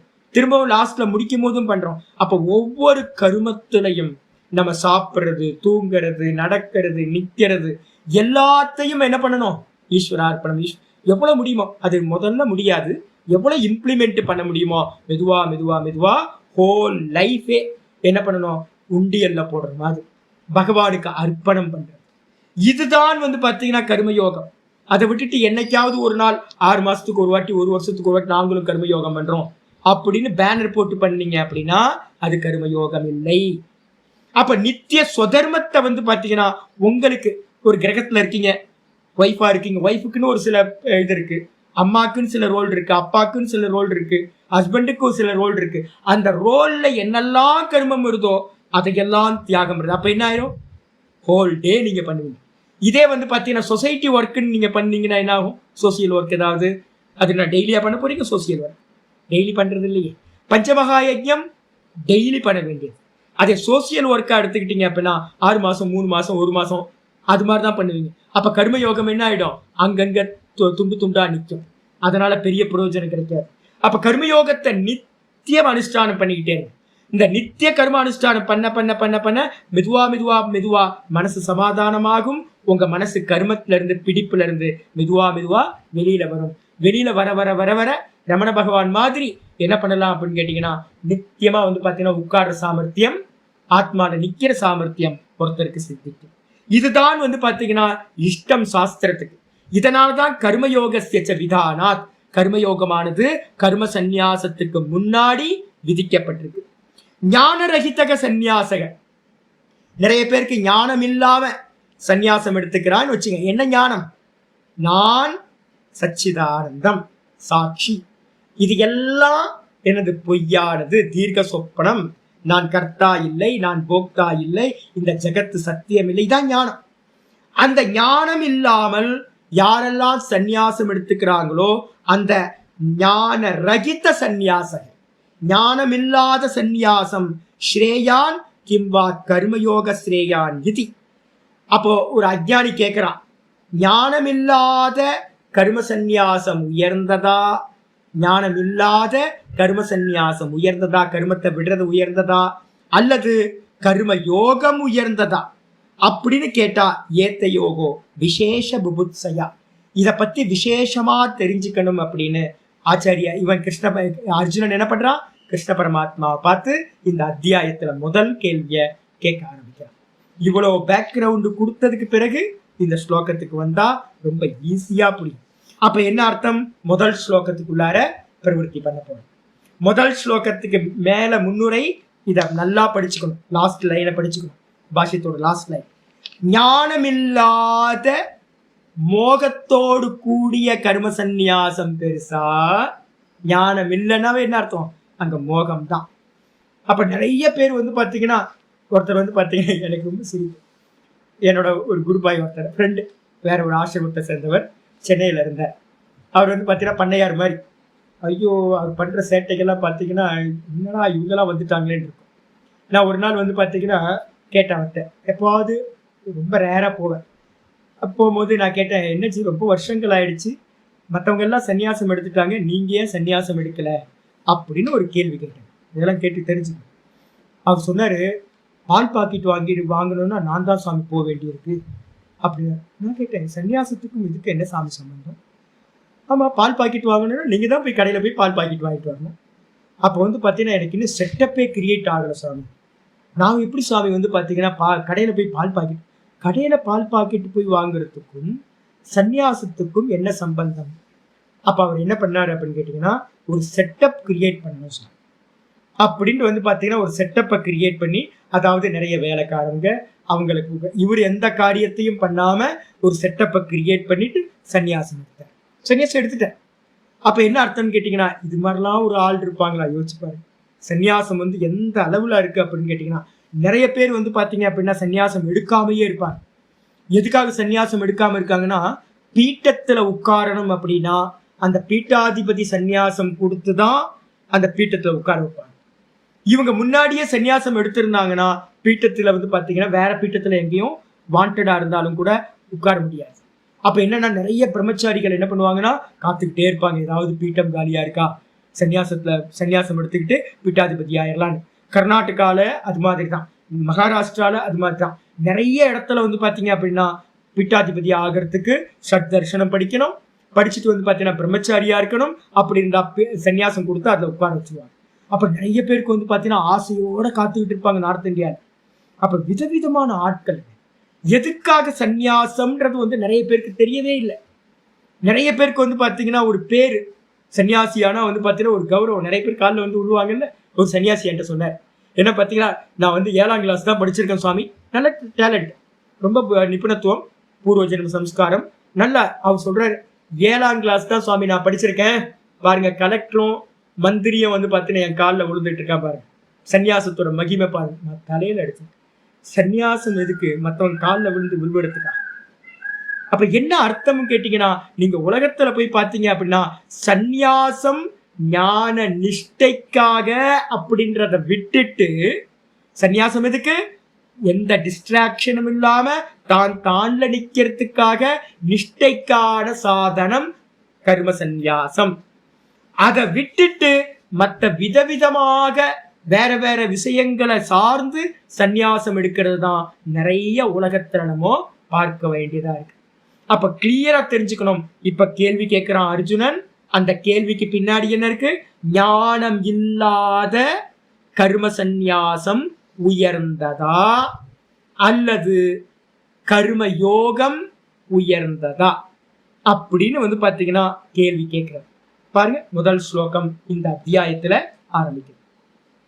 அர்ஜுன உவாச்ச अर्जुन उवाच सन्न्यासं कर्मणां कृष्ण सन्न्यासं कर्मणां कृष्ण पुनर्योगं च संशसि पुनर्योगं च संशसि यच्छ्रेययेतयोर्येकं तन्मे ब्रूहि सुनिश्चितम् अर्जुन उवाच सन्न्यासं कर्मणां कृष्ण पुनर्योगं च संशसि यच्छ्रेययेतयोर्येकं तन्मे ब्रूहि सुनिश्चितम् हे कृष्ण கிருஷ்ணன்றதுக்கு அர்த்தமே கர்ஷயதி பண்படுத்துபவனே. ஏ கிருஷ்ணா, கிருஷ்ணனை சொல்ல சொல்ல சொல்ல எல்லா கர்மத்தையும் சொல்ற கிருஷ்ண கிருஷ்ண கிருஷ்ண 3 வாட்டி சொல்லிக்கிறோம். எல்லா இடத்துலையும் தோஷங்களை போக்குறவன். நம்ம மனசை பார்த்தீங்கன்னா கிருன்றதுக்கு அர்த்தம் பார்த்தீங்கன்னா என்ன, டு பிளக்குன்னு அர்த்தம். நம்மள்ட்ட மனசுல இருக்கிற அழுக்குகளை எல்லாத்தையும் ஏற்கலப்பை பார்த்தீங்கன்னா என்ன பண்ணும், எல்லாத்தையும் நிலத்தை லேண்டை பார்த்தீங்கன்னா உழுது பண்படுத்துவது மாதிரி நம்மள்ட்ட இருக்க எல்லா அழுக்குகளையும் பண்படுத்தக்கூடியவன் கிருஷ்ணன். ஹே கிருஷ்ணா, என்னோட மோகத்தை பண்படுத்து. அதுக்காக சம்போதனம். ஹே கிருஷ்ணா, கர்மனாம் சந்நியாசம். சந்நியாசம் கர்மனாம், அது அப்படி மாத்தி போட்டீங்கன்னா கர்மனாம் சந்நியாசம், கர்மத்தை தியாகம் செய்தல் என்ற சந்நியாசமானது. கர்மத்தை விடுறதுதான் சந்நியாசம். சந்நியாசம் பண்ணிக்கிட்டு கர்மா பண்றது இல்லை, உலகத்துல அதான் நடந்துகிட்டு இருக்கு. கர்மத்தை தியாகம் செய்தல் என்ற சந்நியாசமானது. அது மட்டுமல்ல, புனர் யோகம் ச, மேலும் யோகத்தையும். யோகம் என்ன யோகம் இந்த இடத்துல? கர்மயோகம். அப்ப நீ சந்நியாசத்தையும், கர்மத்தை தியாகம் பண்ற சந்நியாசத்தையும் மற்றும் மேலும் யோகத்தையும் கர்மயோகத்தையும் ச சம்சசி, ஸ்துதி செய்கின்றாய், புகழ்ந்து பேசுகின்றாய். அப்ப ஆச்சாரியர் என்ன பண்ணிருக்கார், 2வது அத்தியாயத்துல இருந்து பாத்தீங்கன்னா இந்த 4வது அத்தியாயம் முடிகிற வரைக்கும் ஒரு ஹோம்ஒர்க் பண்ணி பாருங்க. எங்கெல்லாம் கர்மயோகத்தை ஸ்துதி பண்றாருன்னு தனியா பிரிச்சுங்க, எங்கெல்லாம் ஞானத்தை ஸ்துதி பண்றாருன்னு தனியா பிரிச்சுங்க. அப்ப பாத்தீங்கன்னா கர்மயோகத்தையும் ஆச்சாரியார் நிறைய இடத்துல பிரைஸ் பண்றார். அதே மாதிரி பாத்தீங்கன்னா ஞான யோகத்தையும் நிறைய கர்ம சந்நியாசம் பண்ணிட்டு ஞானத்துல இருக்கிறவனையும் பிரைஸ் பண்ற. ஏ கிருஷ்ணா, நீ 2த்தையும் பண்ற. அதனால என்னன்னு கேட்டீங்கன்னா, எத்து ஸ்ரேய ஏத்தையோர் ஏக்கம். ஏத்தையோகோ அப்படின்னா இந்த 2ல், ஏக்கம் ஏக்கம்னா 1. இந்த 2ல் 1 பாத்தீங்கன்னா எத்து ஸ்ரேய, எது சிறந்தது? கர்ம சந்நியாசம் பண்ணிட்டு ஞான நிஷ்டைய அடையிறது உயர்ந்ததா அல்லது கர்ம யோகம் பண்றது உயர்ந்ததா? இந்த 2த்துல எது ஸ்ரேயகா? ஸ்ரேயகனா மோட்சத்தை தரக்கூடியது, மேன்மையை தரக்கூடியது என்பதை தத்து மே நிச்சிதம் புருஹி. அதனை அந்த ஒன்றை என்ன பண்ண, எனக்கு மே அப்படின்னா தன்மே இருக்கு, தத்து மே, மேனா எனக்கு, அதனை என்ன பண்ண நிச்சயமாக சொல்வாயாக. இந்த 5வது இந்த ஸ்லோகத்தையும் 3வது அத்தியாயம் 1வது ஸ்லோகத்தையும் பார்த்தீங்கன்னா அப்படியே சிமிலரா தான் இருக்கும். எனக்கு ஏதாவது ஒன்னுத்த பாத்தீங்கன்னா நிச்சயமா சொல்லுன்னு குரு பக்கத்திலேயே பாத்தீங்கன்னா தனக்கு செலக்ட் பண்றதுக்கான சாமர்த்தியம் இல்லை. அதனால மோகத்துல இருக்கிற நான், என்னால கன்ஃபியூஸா இருக்கு. ஏ கிருஷ்ணா, நீ என்ன பண்ணு, கர்ம யோகம் சிறந்ததா இல்ல கர்மத்தை தியாகம் செய்த சந்நியாசம் சிறந்ததா, எது மேன்மையை தரும் அப்படின்னு எனக்கு சொல்வாயாக அப்படின்னு சிஷ்யன் குருநாதர்கிட்டயே ஃபுல் பொறுப்பையும் கொடுத்துட்டான். பாஷ்யத்துக்கு வந்திருக்கேன். சந்நியாசம், சந்நியாசம்னு என்ன அர்த்தம்? ஆச்சரிய சொல்ல பரித்தியாகம், பரிசமந்தாத். பரித்தியாகம்னா என்ன அர்த்தம்? நாங்க பாத்தீங்கன்னா சந்நியாசத்தை என்ன சொல்றோம் தெரியுங்களா? நான் ஏற்கனவே சொல்லியிருக்கேன், வாந்தாசி விருத்தம், நாய் மாதிரி அப்படின்னு. யாரு சந்நியாசம் பண்ணிட்டு வீட்டுக்கு போறானோ, வீட்டுல இருக்கிறவங்களோட தொடர்புல இருக்கானோ, அவன் பாத்தீங்கன்னா நாய் மாதிரி அப்படின்னு வியாசரும் வசிஷ்டரும் சொல்கிறார்கள். பிண்டதானம் வச்சதுக்கு பிறகு எந்த சம்பந்தமும் இல்லை. இந்த மொத்த லோகத்துல இருக்கிற எல்லாம் அம்மா, மொத்த லோகத்துல இருக்கிறவங்க எல்லாம் அப்பா, சகோதர சகோதரிகள், வசுதேவ குடும்பகம், சின்ன கூட்ட உடைச்சுக்கிட்டு இந்த மொத்தத்தையும் பாத்தீங்கன்னா தன்னுடைய குடும்பமா பாவிக்கிறதுக்காகத்தான் சந்நியாசம். அப்ப பிண்டதானம் பண்ணதுக்கு பிறகு, ஆத்ம பிண்டம் பண்ணதுக்கு பிறகு, ஒரு சன்னியாசிக்கு பாத்தீங்கன்னா இங்க ஒரு இடத்துக்கு போயிருக்கேன், ரமணாசிரமம் பக்கத்துல. அப்ப நிறைய சன்னியாசிகள் இருந்தாங்க. அப்ப அந்த சன்னியாசிகள் பாத்தீங்கன்னா ஏதோ ஒரு இது எடுக்கிறாங்க, சென்சஸ் எடுக்கிறாங்க. இவர் உடனே அந்த சன்னியாசி என்ன பண்றாரு, நான் பிராமண சன்னியாசி, நான் பிராமண சன்னியாசி. ஐயோ சாமி, என்ன புரியாமையே இருக்கீங்களா? சந்நியாசம்ன்றதுக்கு அர்த்தம் பிண்டத்துக்கு, இந்த பிண்டம் இருக்குல்ல ஆத்ம பிண்டம்னு பேர், 7 சந்ததிக்கான எல்லாத்தையும் பிண்டம் கொடுக்கறது, தனக்கும் பிண்டம் வச்சுக்கிறது. பிண்டம் கொடுத்த பிறகு பாத்தீங்கன்னா டெட் பாடி. இப்ப நான் உங்கள்கிட்ட பேசிக்கிட்டு இருக்கேன், யாரு தெரியுங்களா? சன்னியாசிலாம் பவித்திரம்லாம் நினைக்காதீங்க, டெட் பாடியோட விவகாரம் பண்ணிட்டு இருக்கீங்க. நான் செத்து போனவனா? சன்னியாசி பாத்தீங்கன்னா செத்து போனதுக்கு சமம். அப்ப பாத்தீங்கன்னா என்ன அர்த்தம்? அங்க எங்க பிராமணன் வந்தான், சத்திரியன் வந்தான், வைசியன் வந்தான்? எதுவுமே இல்லை. அப்ப சன்னியாசிக்கு பாத்தீங்கன்னா எந்த ஒரு ஐடென்டிட்டியும் இல்லவே இல்லை. விவகாரத்துக்காக சும்மா ஒரு பேர் வச்சிருக்கு, அவ்வளவுதான். பரமஹம்சானந்தான் ஒரு பேர் வச்சிருக்கு விவகாரம் பண்றது, மற்றபடி எந்த அடையாளமும் இல்லை. டெட் பாடிக்கு சமம் சன்னியாசி. அப்போ அது மாதிரி விடணும். ஒரு வாட்சை விடுறது தியாகம் இல்லை, ஒரு எஃப்டியை பாத்தீங்கன்னா விடுறது பாத்தீங்கன்னா தியாகம் இல்லை. ஏதாவது ஒண்ணுத்த தியாகம் பண்ணிட்டு நான் எல்லாத்தையும் தியாகம் பண்ணிட்டேன்னு சன்னியாசி பதத்தை எடுக்கக்கூடாது. ஆச்சாரியர் தெளிவா சொல்றார், சந்நியாசம்னா என்ன சுவாமி? பரித்தியாகம். பரின்றதுக்கு அர்த்தம் முழுசா. முழுசான என்ன அர்த்தம்? லிட்டரலா எல்லாத்தையும் விடுறது, அதுக்கு பேர் தான் சந்நியாசம். அதுக்கப்புறம் கருமனாம் சாஸ்திரியானாம் அனுஷ்டான விசேஷானாம். எதெல்லாம் தியாகம் பண்ணீங்க? கருமத்தை. எந்த கருமம்? இருக்கிறதுலயே பெரிய கருமா எது? வைதிக கருமங்கள். சாஸ்திரியானாம் கருமானம், அனுஷ்டீய அனுஷ்டான விசேஷானம். எல்லா கருமத்தையும் அனுஷ்டானம் பண்ண யோக்கியமான எல்லா கருமங்களையும் தியாகம் செய்தல் எதுவோ அது. ஆச்சாரியர் பாஷ்யத்துல பிரஷ்னோபனிஷத்துல கேனோபனிஷத்துல சொல்ற தியாகம்னா என்ன அப்படின்னா, கருமத்தை தியாகம் பண்றது மட்டும் இல்லப்பா, கருமத்துக்கான சாதனங்களையும் தியாகம் பண்றது. அப்ப கர்மத்தோட தியாகம் என்னது? கர்மத்தோட சாதனம் எது அப்படின்னா மனைவி, மக்கள், புத்திரர்கள், மனைவி, சொத்து, பத்து, பணம் எல்லாத்தையும் சேர்ந்து கர்மத்தையும் தியாகம் பண்ற. எல்லாத்தையும் தியாகம் பண்ணிட்டு வெறுமனே காவி வஸ்திரம் எடுத்துக்கிட்டு பிக்ஷாடனம் பண்ணிக்கிட்டு இருக்கிறது தான் சந்நியாசம். இது சொல்லியாச்சு. இதுக்கப்புறம் இதை நீ என்ன பண்ற அப்படின்னா சம்சசி. சம்சசினா ஸ்துதி பாடுகின்றாய். ஏ கிருஷ்ணா, நீ பாத்தீங்கன்னா இது மாதிரி சந்நியாசத்தை ரொம்ப சிரேஷ்டம்னு சொல்ற. கதையசி இது ஏத, பேசுகின்றாய், ரொம்ப சிரேஷ்டமா பேசுகின்றாய். புனக, அது மட்டுமா? அதோட நிப்பாட்டி இருந்தா பரவாயில்ல. நீ என்ன பண்ற? புனகனா மீண்டும் யோகம் ச, யோகத்தையும் புகழ்ற. கர்ம யோகத்தை பாத்தீங்கன்னா அவன் தான்ப்பா பெரிய ஆளு அப்படின்ற. அப்ப கர்ம யோகத்தையும் பாத்தீங்கன்னா நீ பாத்தீங்கன்னா சம்சசி போட்டுக்கணும். நீ புகழ்ந்து சொல்கிறாய். தேஷாம் ஏவ அனுஷ்டான், கண்டிப்பா அந்த கர்மயோகத்தோட அனுஷ்டானத்தை எனது அவசிய கர்த்தவியத்துவம் கண்டிப்பா பண்ணியாகணும். வீட்டுல இருக்கீங்களா, நல்லா எல்லா கர்மத்தையும் டியூட்டியை விட்டுறக்கூடாது, எஸ்கேப் ஆயிடக்கூடாது. கர்மத்தை கர்மயோகமா நாள் ஃபுல்லா பேய் மாதிரி பண்ணணும். அப்ப பேய் மாதிரி கர்மயோகத்தை பண்ணிக்கிட்டே இருக்கணும்னு நீ என்ன பண்ற? அவசியம் பண்ணணும்னு வேற சொல்ற. நானும் சொல்றேன், கிருஷ்ணரும் சொல்றார், சங்கரரும் சொல்றார். பரம்பரையில யாரெல்லாம் இருக்காங்களோ அவங்க எல்லாம் கண்டிப்பா கர்மயோகத்தை அவசியம் பண்ணணும், அதுதான் ரொம்ப சிறந்தது அப்படின்னு வேற சொல்றேன். சொன்னதுக்கு பிறகு அதோ ஆகையினால் ஒரு பக்கம் கர்ம சந்நியாசத்தை ஸ்துதி பண்ற, ஒரு பக்கம் கர்ம அனுஷ்டானம் பண்ணக்கூடிய கர்ம யோகத்தையும் ஸ்துதி பண்ற. ஒரே கன்ஃபியூஸா இருக்கு சுவாமி.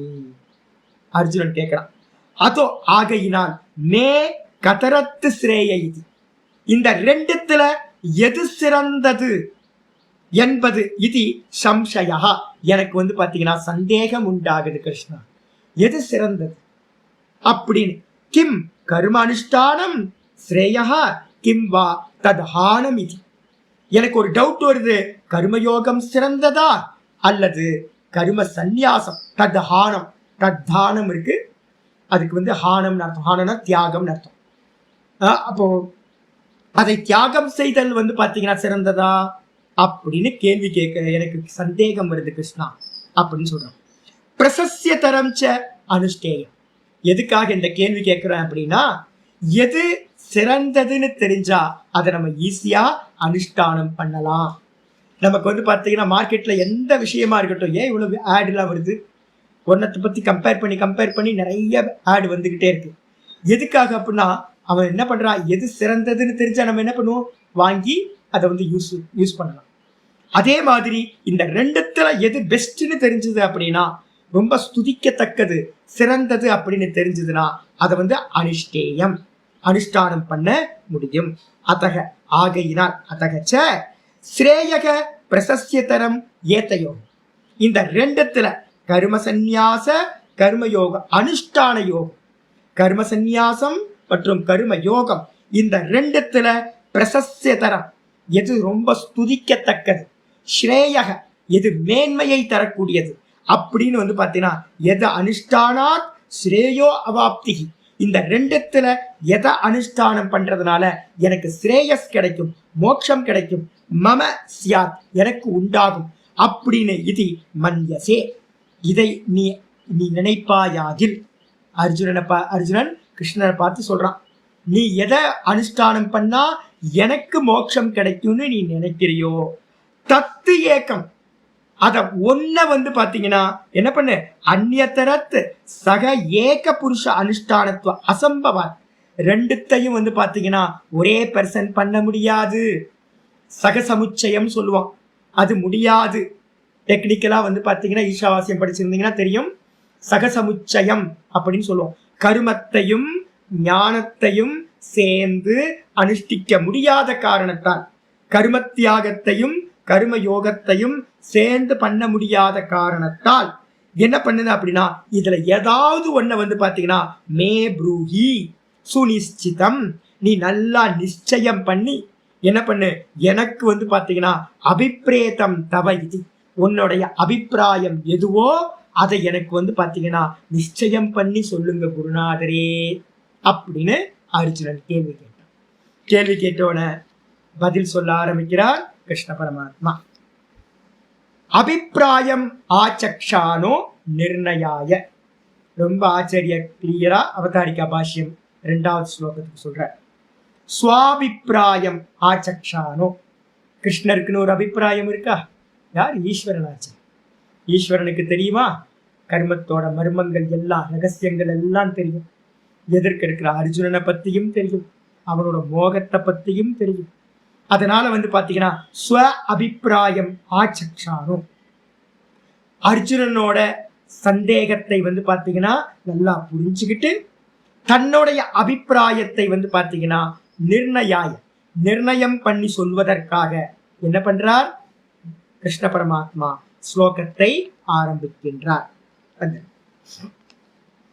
ஸ்ரீ பகவான் உவாச்ச சந்நியாச கர்ம யோகஸ்ச சந்நியாச கர்ம யோகஸ்ச நிஸ்ரேயசகராவுபௌ தயோஸ்து கர்ம சந்நியாசாத் கர்மயோகோ விசிஷ்யதே. ஸ்ரீ பகவான் உவாச்ச சந்நியாச கர்மயோகஸ்ச நிஸ்ரேயசகராவுபௌ தயோஸ்து கர்ம சந்நியாசாத் கர்மயோகோ விசிஷ்யதே. இந்த ஸ்லோகத்துல மேல எழுதிக்கணும், என்ன எழுதிக்கணும் அப்படின்னா அஜ்ஞானிக்கு பிரிஸ்கிரிப்ஷன் எழுதிக்கணும். இது வந்து பாத்தீங்கன்னா ஆத்மாவை அறிந்தவனுக்கான பிரிஸ்கிரைப் பண்ணல. இது வந்து பாத்தீங்கன்னா ஆத்மாவை அறியாமல் மோகத்தில் இருக்கின்றவனுக்காக. யார் இருக்கா? அர்ஜுனன். யார் அர்ஜுனன்? நம்ம தான். எல்லாரும் மோகத்துல இருக்கோம்ல, இன்னும் பந்த பாசம் நமக்கு போகலல்ல, இது எல்லாம் பொய்ன்னு நமக்கு இன்னும் ஸ்ட்ராங் கன்விக்ஷன் வரலல்ல, ஆசா பாசம் இருக்குல்ல. அப்போ வந்து பாத்தீங்கன்னா என்ன ஆயிடுமோ, பேங்க் பேலன்ஸ்க்கு இன்ட்ரெஸ்ட் கம்மி பண்ண போறானோ, ஜப்பான்ல வந்து பாத்தீங்க அப்படின்னா கொஞ்சம் கொலாப்ஸ் ஆயிட்டு இருக்கு. அப்ப இந்தியாவில வந்து பாத்தீங்க அப்படின்னா சென்சஸ் எல்லாம் நேற்று 2-3 நாளா ரொம்ப கொலாப்ஸ் ஆயிருக்கு. உடனே பயம் வரும், ஐயோ பகவானே சாமி இதெல்லாம் பார்ப்பாரான்றீங்களா? நான் எல்லாத்தையும் ஸ்க்ரோல் பண்ணி பார்ப்பேன் யூடியூப்ல. அப்ப என்ன நடந்துகிட்டு இருக்குன்னு தெரியும். அப்ப எல்லாத்துக்கும் பயம், ஐயோ இன்வெஸ்டர்ஸ்க்கெல்லாம் ஐயோ நம்ம பணம் வந்து பார்த்தீங்கன்னா போயிடுமோ, நம்ம இன்ட்ரெஸ்ட் வந்து பேங்க்ல இன்ட்ரெஸ்ட் வந்து பார்த்தீங்கன்னா கம்மி பண்ணிடுவானோ அப்படின்னு ஒரு உள்ள பதற்றம் வருதா? அப்ப என்ன அர்த்தம்? நம்ம அஜ்ஞானி. தெளிவா தெரியுது. அப்ப அந்த அஜ்ஞானியா இருந்துகிட்டு இந்த கேள்வி கேட்கப்பட்டது அர்ஜுனனா. அப்ப அதுக்கு பதில் சொல்றார், அஜ்ஞானிக்கு பதில் சொல்றார். அஜ்ஞானிக்கு என்ன பதில் அப்படின்னு கேட்டீங்கன்னா ஆச்சாரிய சொல்றார், ஸ்ரீ பகவான் வாச்ச. பகவான் சொல்றார், சந்நியாசக. சந்நியாசம்னா 100% எல்லாத்தையும் தியாகம் செய்தல். அதுக்கு அடுத்தது ச கர்மயோகா, மற்றும் கர்மயோகம், கர்ம அனுஷ்டானம் பண்றது. வீட்லயே இருந்துகிட்டு எல்லா கர்மத்தையும் எதையும் தியாகம் பண்ண வேணாம். எதை தியாகம் பண்ண போறீங்க? கர்ம பலனை தியாகம் பண்ண போறீங்க. கர்மத்தை தியாகம் பண்ணாமையே கர்ம பலனை தியாகம் பண்றது. அதுக்கப்புறம் 2வது ஸ்டெப்பு, ஈஸ்வரனுக்காக நான் கர்மம் பண்றேன், நான் ஸ்லேவ் அப்படின்னு பாதி கர்மத்தை அவன்கிட்ட போடுறது. இந்த 2 வீட்டுல இருந்துகிட்டே பண்ணினீங்கன்னா அதுக்கு பேரு கர்மயோகம். கர்ம சந்நியாசம் என்னது? லிட்டரலா எல்லாத்தையும் விட்டுட்டு மொட்டை அடிச்சுக்கிட்டு வந்து பார்த்தீங்கன்னா காவி உடுத்திக்கிட்டு ஆசிரமத்துல வந்து இருந்துகிட்டு இல்லைன்னா பிக்ஷா எடுத்துக்கிட்டு இருக்கிறது. இந்த 2த்துல வந்து பார்த்தீங்கன்னா உபவ். உபவ்னு என்ன அர்த்தம்? இந்த 2ம் என்ன பண்ணும்? நிஸ்ரேயசகரோ. நிஸ்ரேயசகரவுனா நிஸ்ரேயஸ் அப்படின்னா மோக்ஷம், கரவ் அப்படின்னா செய்யக்கூடியது. இந்த 2மே மோட்சத்தை தரக்கூடியது. கர்மயோகமும் மோட்சத்தை கொடுக்கும், கர்ம சந்நியாசமும் மோட்சத்தை கொடுக்கும். என்ன ஸ்டெப்ஸ் தெரியுங்களா? கர்மயோகம் இந்த மோட்ச மார்க்கத்துல ஃபர்ஸ்ட் ஸ்டெப் ஸ்டேர் கேஸ்ல. அதே மாதிரி வந்து பாத்தீங்கன்னா கர்ம சந்நியாசம் என்ன ஸ்டெப்னா ஒரு 8வது ஸ்டெப். அப்ப என்ன அர்த்தம்? அப்படின்னா முதல் ஸ்டெப் பெருசா, 2வது ஸ்டெப் பெருசா. அப்படின்னா மாடிக்கு மொட்டை மாடிக்கு போகணும்னா முதல் படியில ஏறி 2 3 4 5 6 7 8ன்னு போகும்போது கர்ம சந்நியாசம் வந்துடும். அதுக்கப்புறம் சிரவண மனன நிதித்தியாசனம் போகும்போது 8 9 10 11 வந்துடும். அதுக்கப்புறம் நிஷ்டைக்கு போயிட்டீங்கன்னா 12. அப்ப 12 படி இருக்கு அப்படின்னா அதுல 8வது படியா கர்ம சந்நியாசம் வருது. அப்ப இந்த 2மே முதல் படியும் அதே நேரத்துல 8வது படியும் மோட்ச மார்க்கத்துல 12 படியில இருக்கிறதுனால 2மே என்ன பண்ணுது? மோட்சத்தை தரக்கூடியது. எதாவது எடுக்க முடியுமா? ஒரு 10 படி எதுக்கு வேஸ்டா இருக்கு ஸ்டேர் கேஸ்ல அப்படின்னு ஸ்டெப்ஸை வந்து எடுத்துடலாமா? அப்படின்னா முதல் படி போதும். இப்ப எல்லா ஸ்டெப்ஸும் யூஸ் ஆகுது இல்ல உங்களுக்கு. அப்ப ஆச்சாரியர் சொல்றார், கர்ம யோகமும் கர்ம சந்நியாசமும் 2ம் மோட்சத்தை தரக்கூடியவைகள். ஆனால் ஆனா யாருக்கு எங்க நிக்கிறானோ அவனுக்கு பிரிஸ்கிரைப் பண்ணணும்ல. அப்ப வந்து பாத்தீங்கன்னா 6வது ஸ்டெப் 7வது ஸ்டெப்ல இருக்கிறவனுக்கு 8வது ஸ்டெப் ஓகே. ஆனா இன்னும் வந்து ஸ்டேர் கேஸ்ல ஏறவே இல்லை அப்படின்னா அவனுக்கு என்னது? முதல் ஸ்டெப் தான் ஓகே. புரியுதா?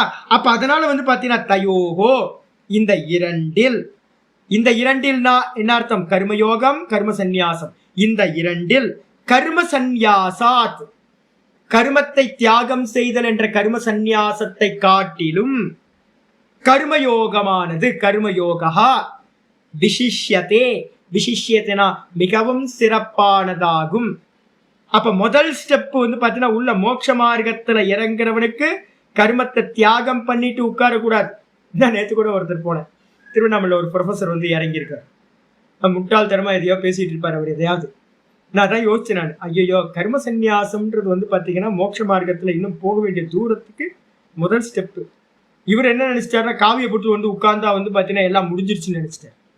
திருவண்ணாமலையில இருந்து இந்தியாவில இருந்து எல்லா இடத்துலையும் நினைக்கிறாங்க காவி போட்டா காரியம் எல்லாம் முடிஞ்சிருச்சுன்னு. காவி போட்டதுக்கு அப்புறம் பெரிய காரியங்கள் இருக்கு. என்னது? தற்சிந்தனம், தற்கதனம், ததன்யோனிய பிரபோதனம். சதா காலமும் வந்து பாத்தீங்கன்னா பிரம்மத்தையே சிந்திச்சுக்கிட்டு சிரவணம் மனனம் நிதித்தியாசனம் தபஸ் இந்திரிய நிகிரகம் இதெல்லாம் நிஷ்டைக்காக பண்ண வேண்டியது. என்ன நினைச்சிட்டாங்க அப்படின்னு கேட்டீங்கன்னா காவியை போட்டுட்டு சும்மா வந்து உட்கார்ந்தா போதும் மோட்சம் கிடைச்சிடும். அப்படிப்பட்ட அந்த கர்ம சந்நியாசத்தை காட்டிலும், வெறுமனை கர்ம சந்நியாசம் பண்றதை காட்டிலும் என்ன எது பெருசு அப்படின்னா பக்குவப்படுத்தக்கூடியது கர்ம யோகம். பரிக்கர்மான்னு பேரு. கர்ம யோகத்துக்கு இன்னொரு பேர் என்னது? பரிக்கர்மா. பரிகர்மான என்ன அர்த்தம்? சுத்தி செய்யக்கூடிய கர்மா. கர்மயோகத்தோட பர்பஸே அந்த கரணத்தை சுத்திப்படுத்துறது தான்.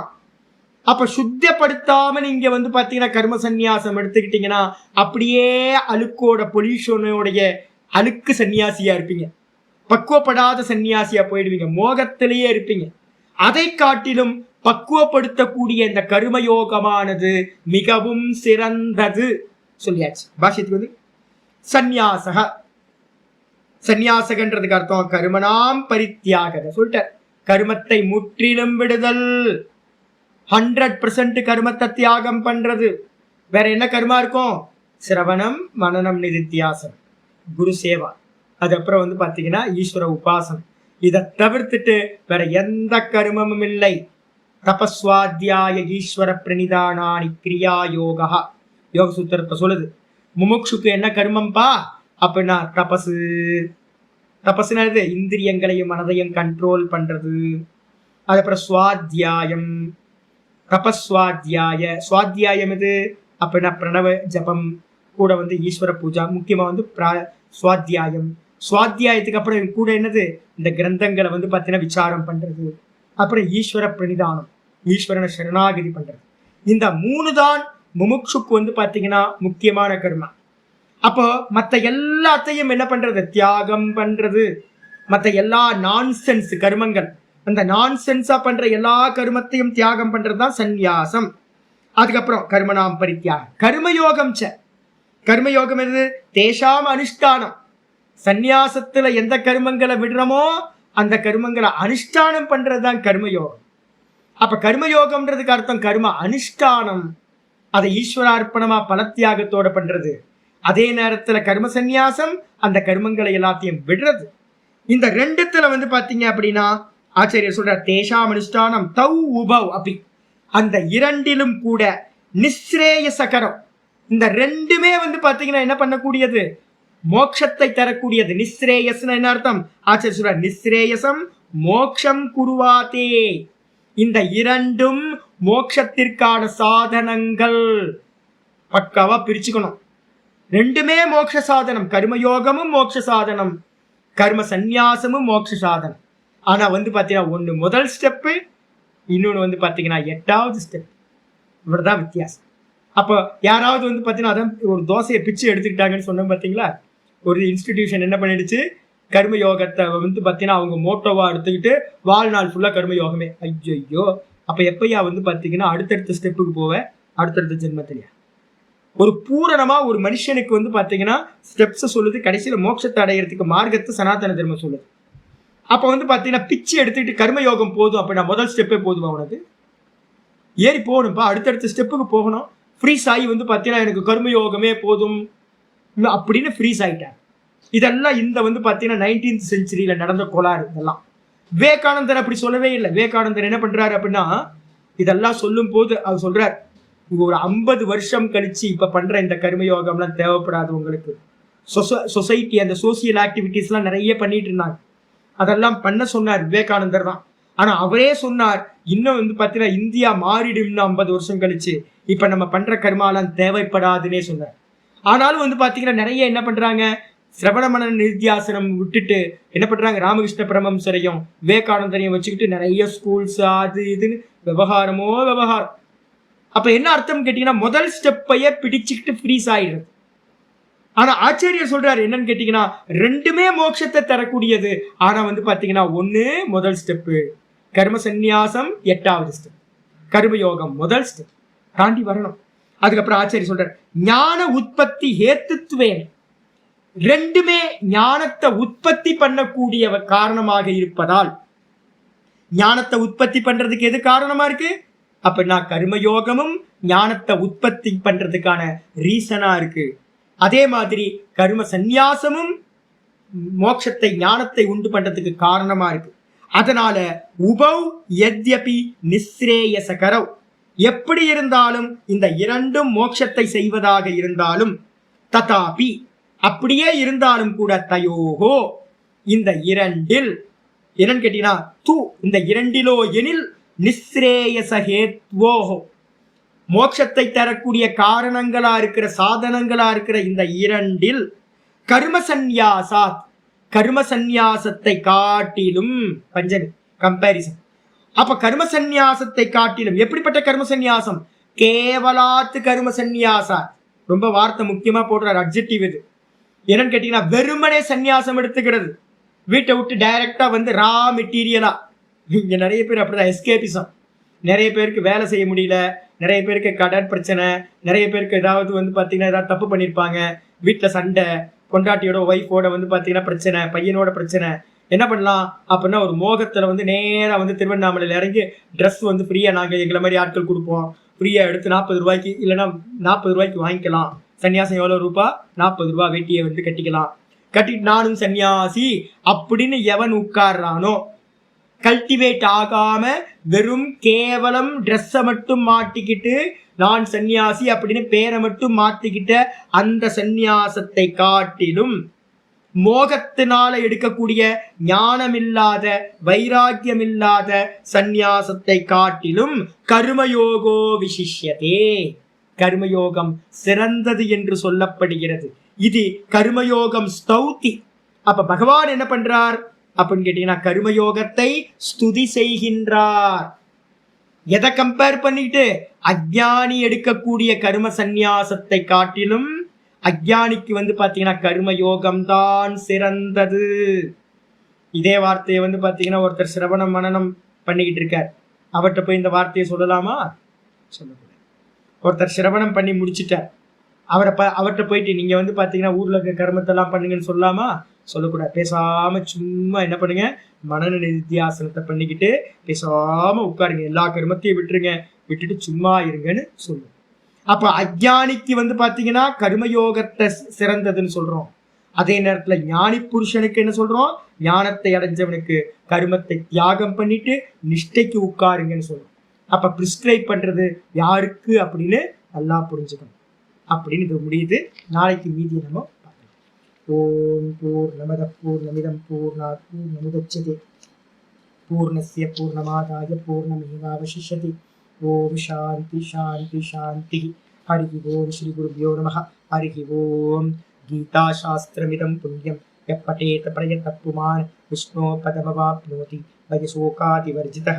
गीताध्ययनशीलस्य प्राणायामपरस्य च नैव सन्ति हि पापानि पूर्वजन्मकृतानि च. मलनिर्मोचनं पुंसां जलस्नानं दिने दिने सकृद्गीतामसि स्नानं संसारमलनाशनं. गीतासु गीता कर्तव्या किमन्यै शास्त्रविस्तरैः. व्यास्वयं पद्मनाभस्य मुखपद्मात् विनिश्रुता भारतामृतसर्वस्वं विष्णोवक्त्रात् विनिश्रुतं. गीता गंगोदकं पीत्वा पुनर्जन्म न विद्यते. सर्वोपनिषदो गावः दोग्धा गोपालनन्दनः. पार्थो वत्ससुधीर्भोक्ता दुग्धं गीतामृतमहत्. एकं शास्त्रं देवकीपुत्रगीतं एको देवो देवकीपुत्र एव. एको मन्त्रस्तस्य नामानि यानि कर्माप्येकं तस्य देवस्य सेवा. इति श्रीमद्भगवद्गीता माहात्म्यं सम्पूर्णम्. ओम श्री कृष्णाय परमात्मने नमः. श्री कृष्ण कृष्ण कृष्ण कायेन वाचा मनसेन्द्रियैर्वा बुद्ध्यात्मना वा प्रकृतेर्स्वभावात् करोमि यत् सकलं परस्मै नारायणायेति समर्पयामि. ओम तत्सत्. इति परब्रह्मार्पणमस्तु. பேய் மாதிரி கர்ம யோகம் பண்ணுங்க. எல்லாத்துக்கும் வாழ்த்து. நல்லா பகவான் பலம் கொடுக்கும். சதாட்சரமும் ஈஸ்வரார்ப்பணம் ஈஸ்வரார்ப்பணம் ஈஸ்வரார்ப்பணம் பிராக்டிஸ் ஆகிட்டே இருக்கு. நமஸ்காரம் ஜி, நமஸ்காரம். नमस्कार. हरि ओम.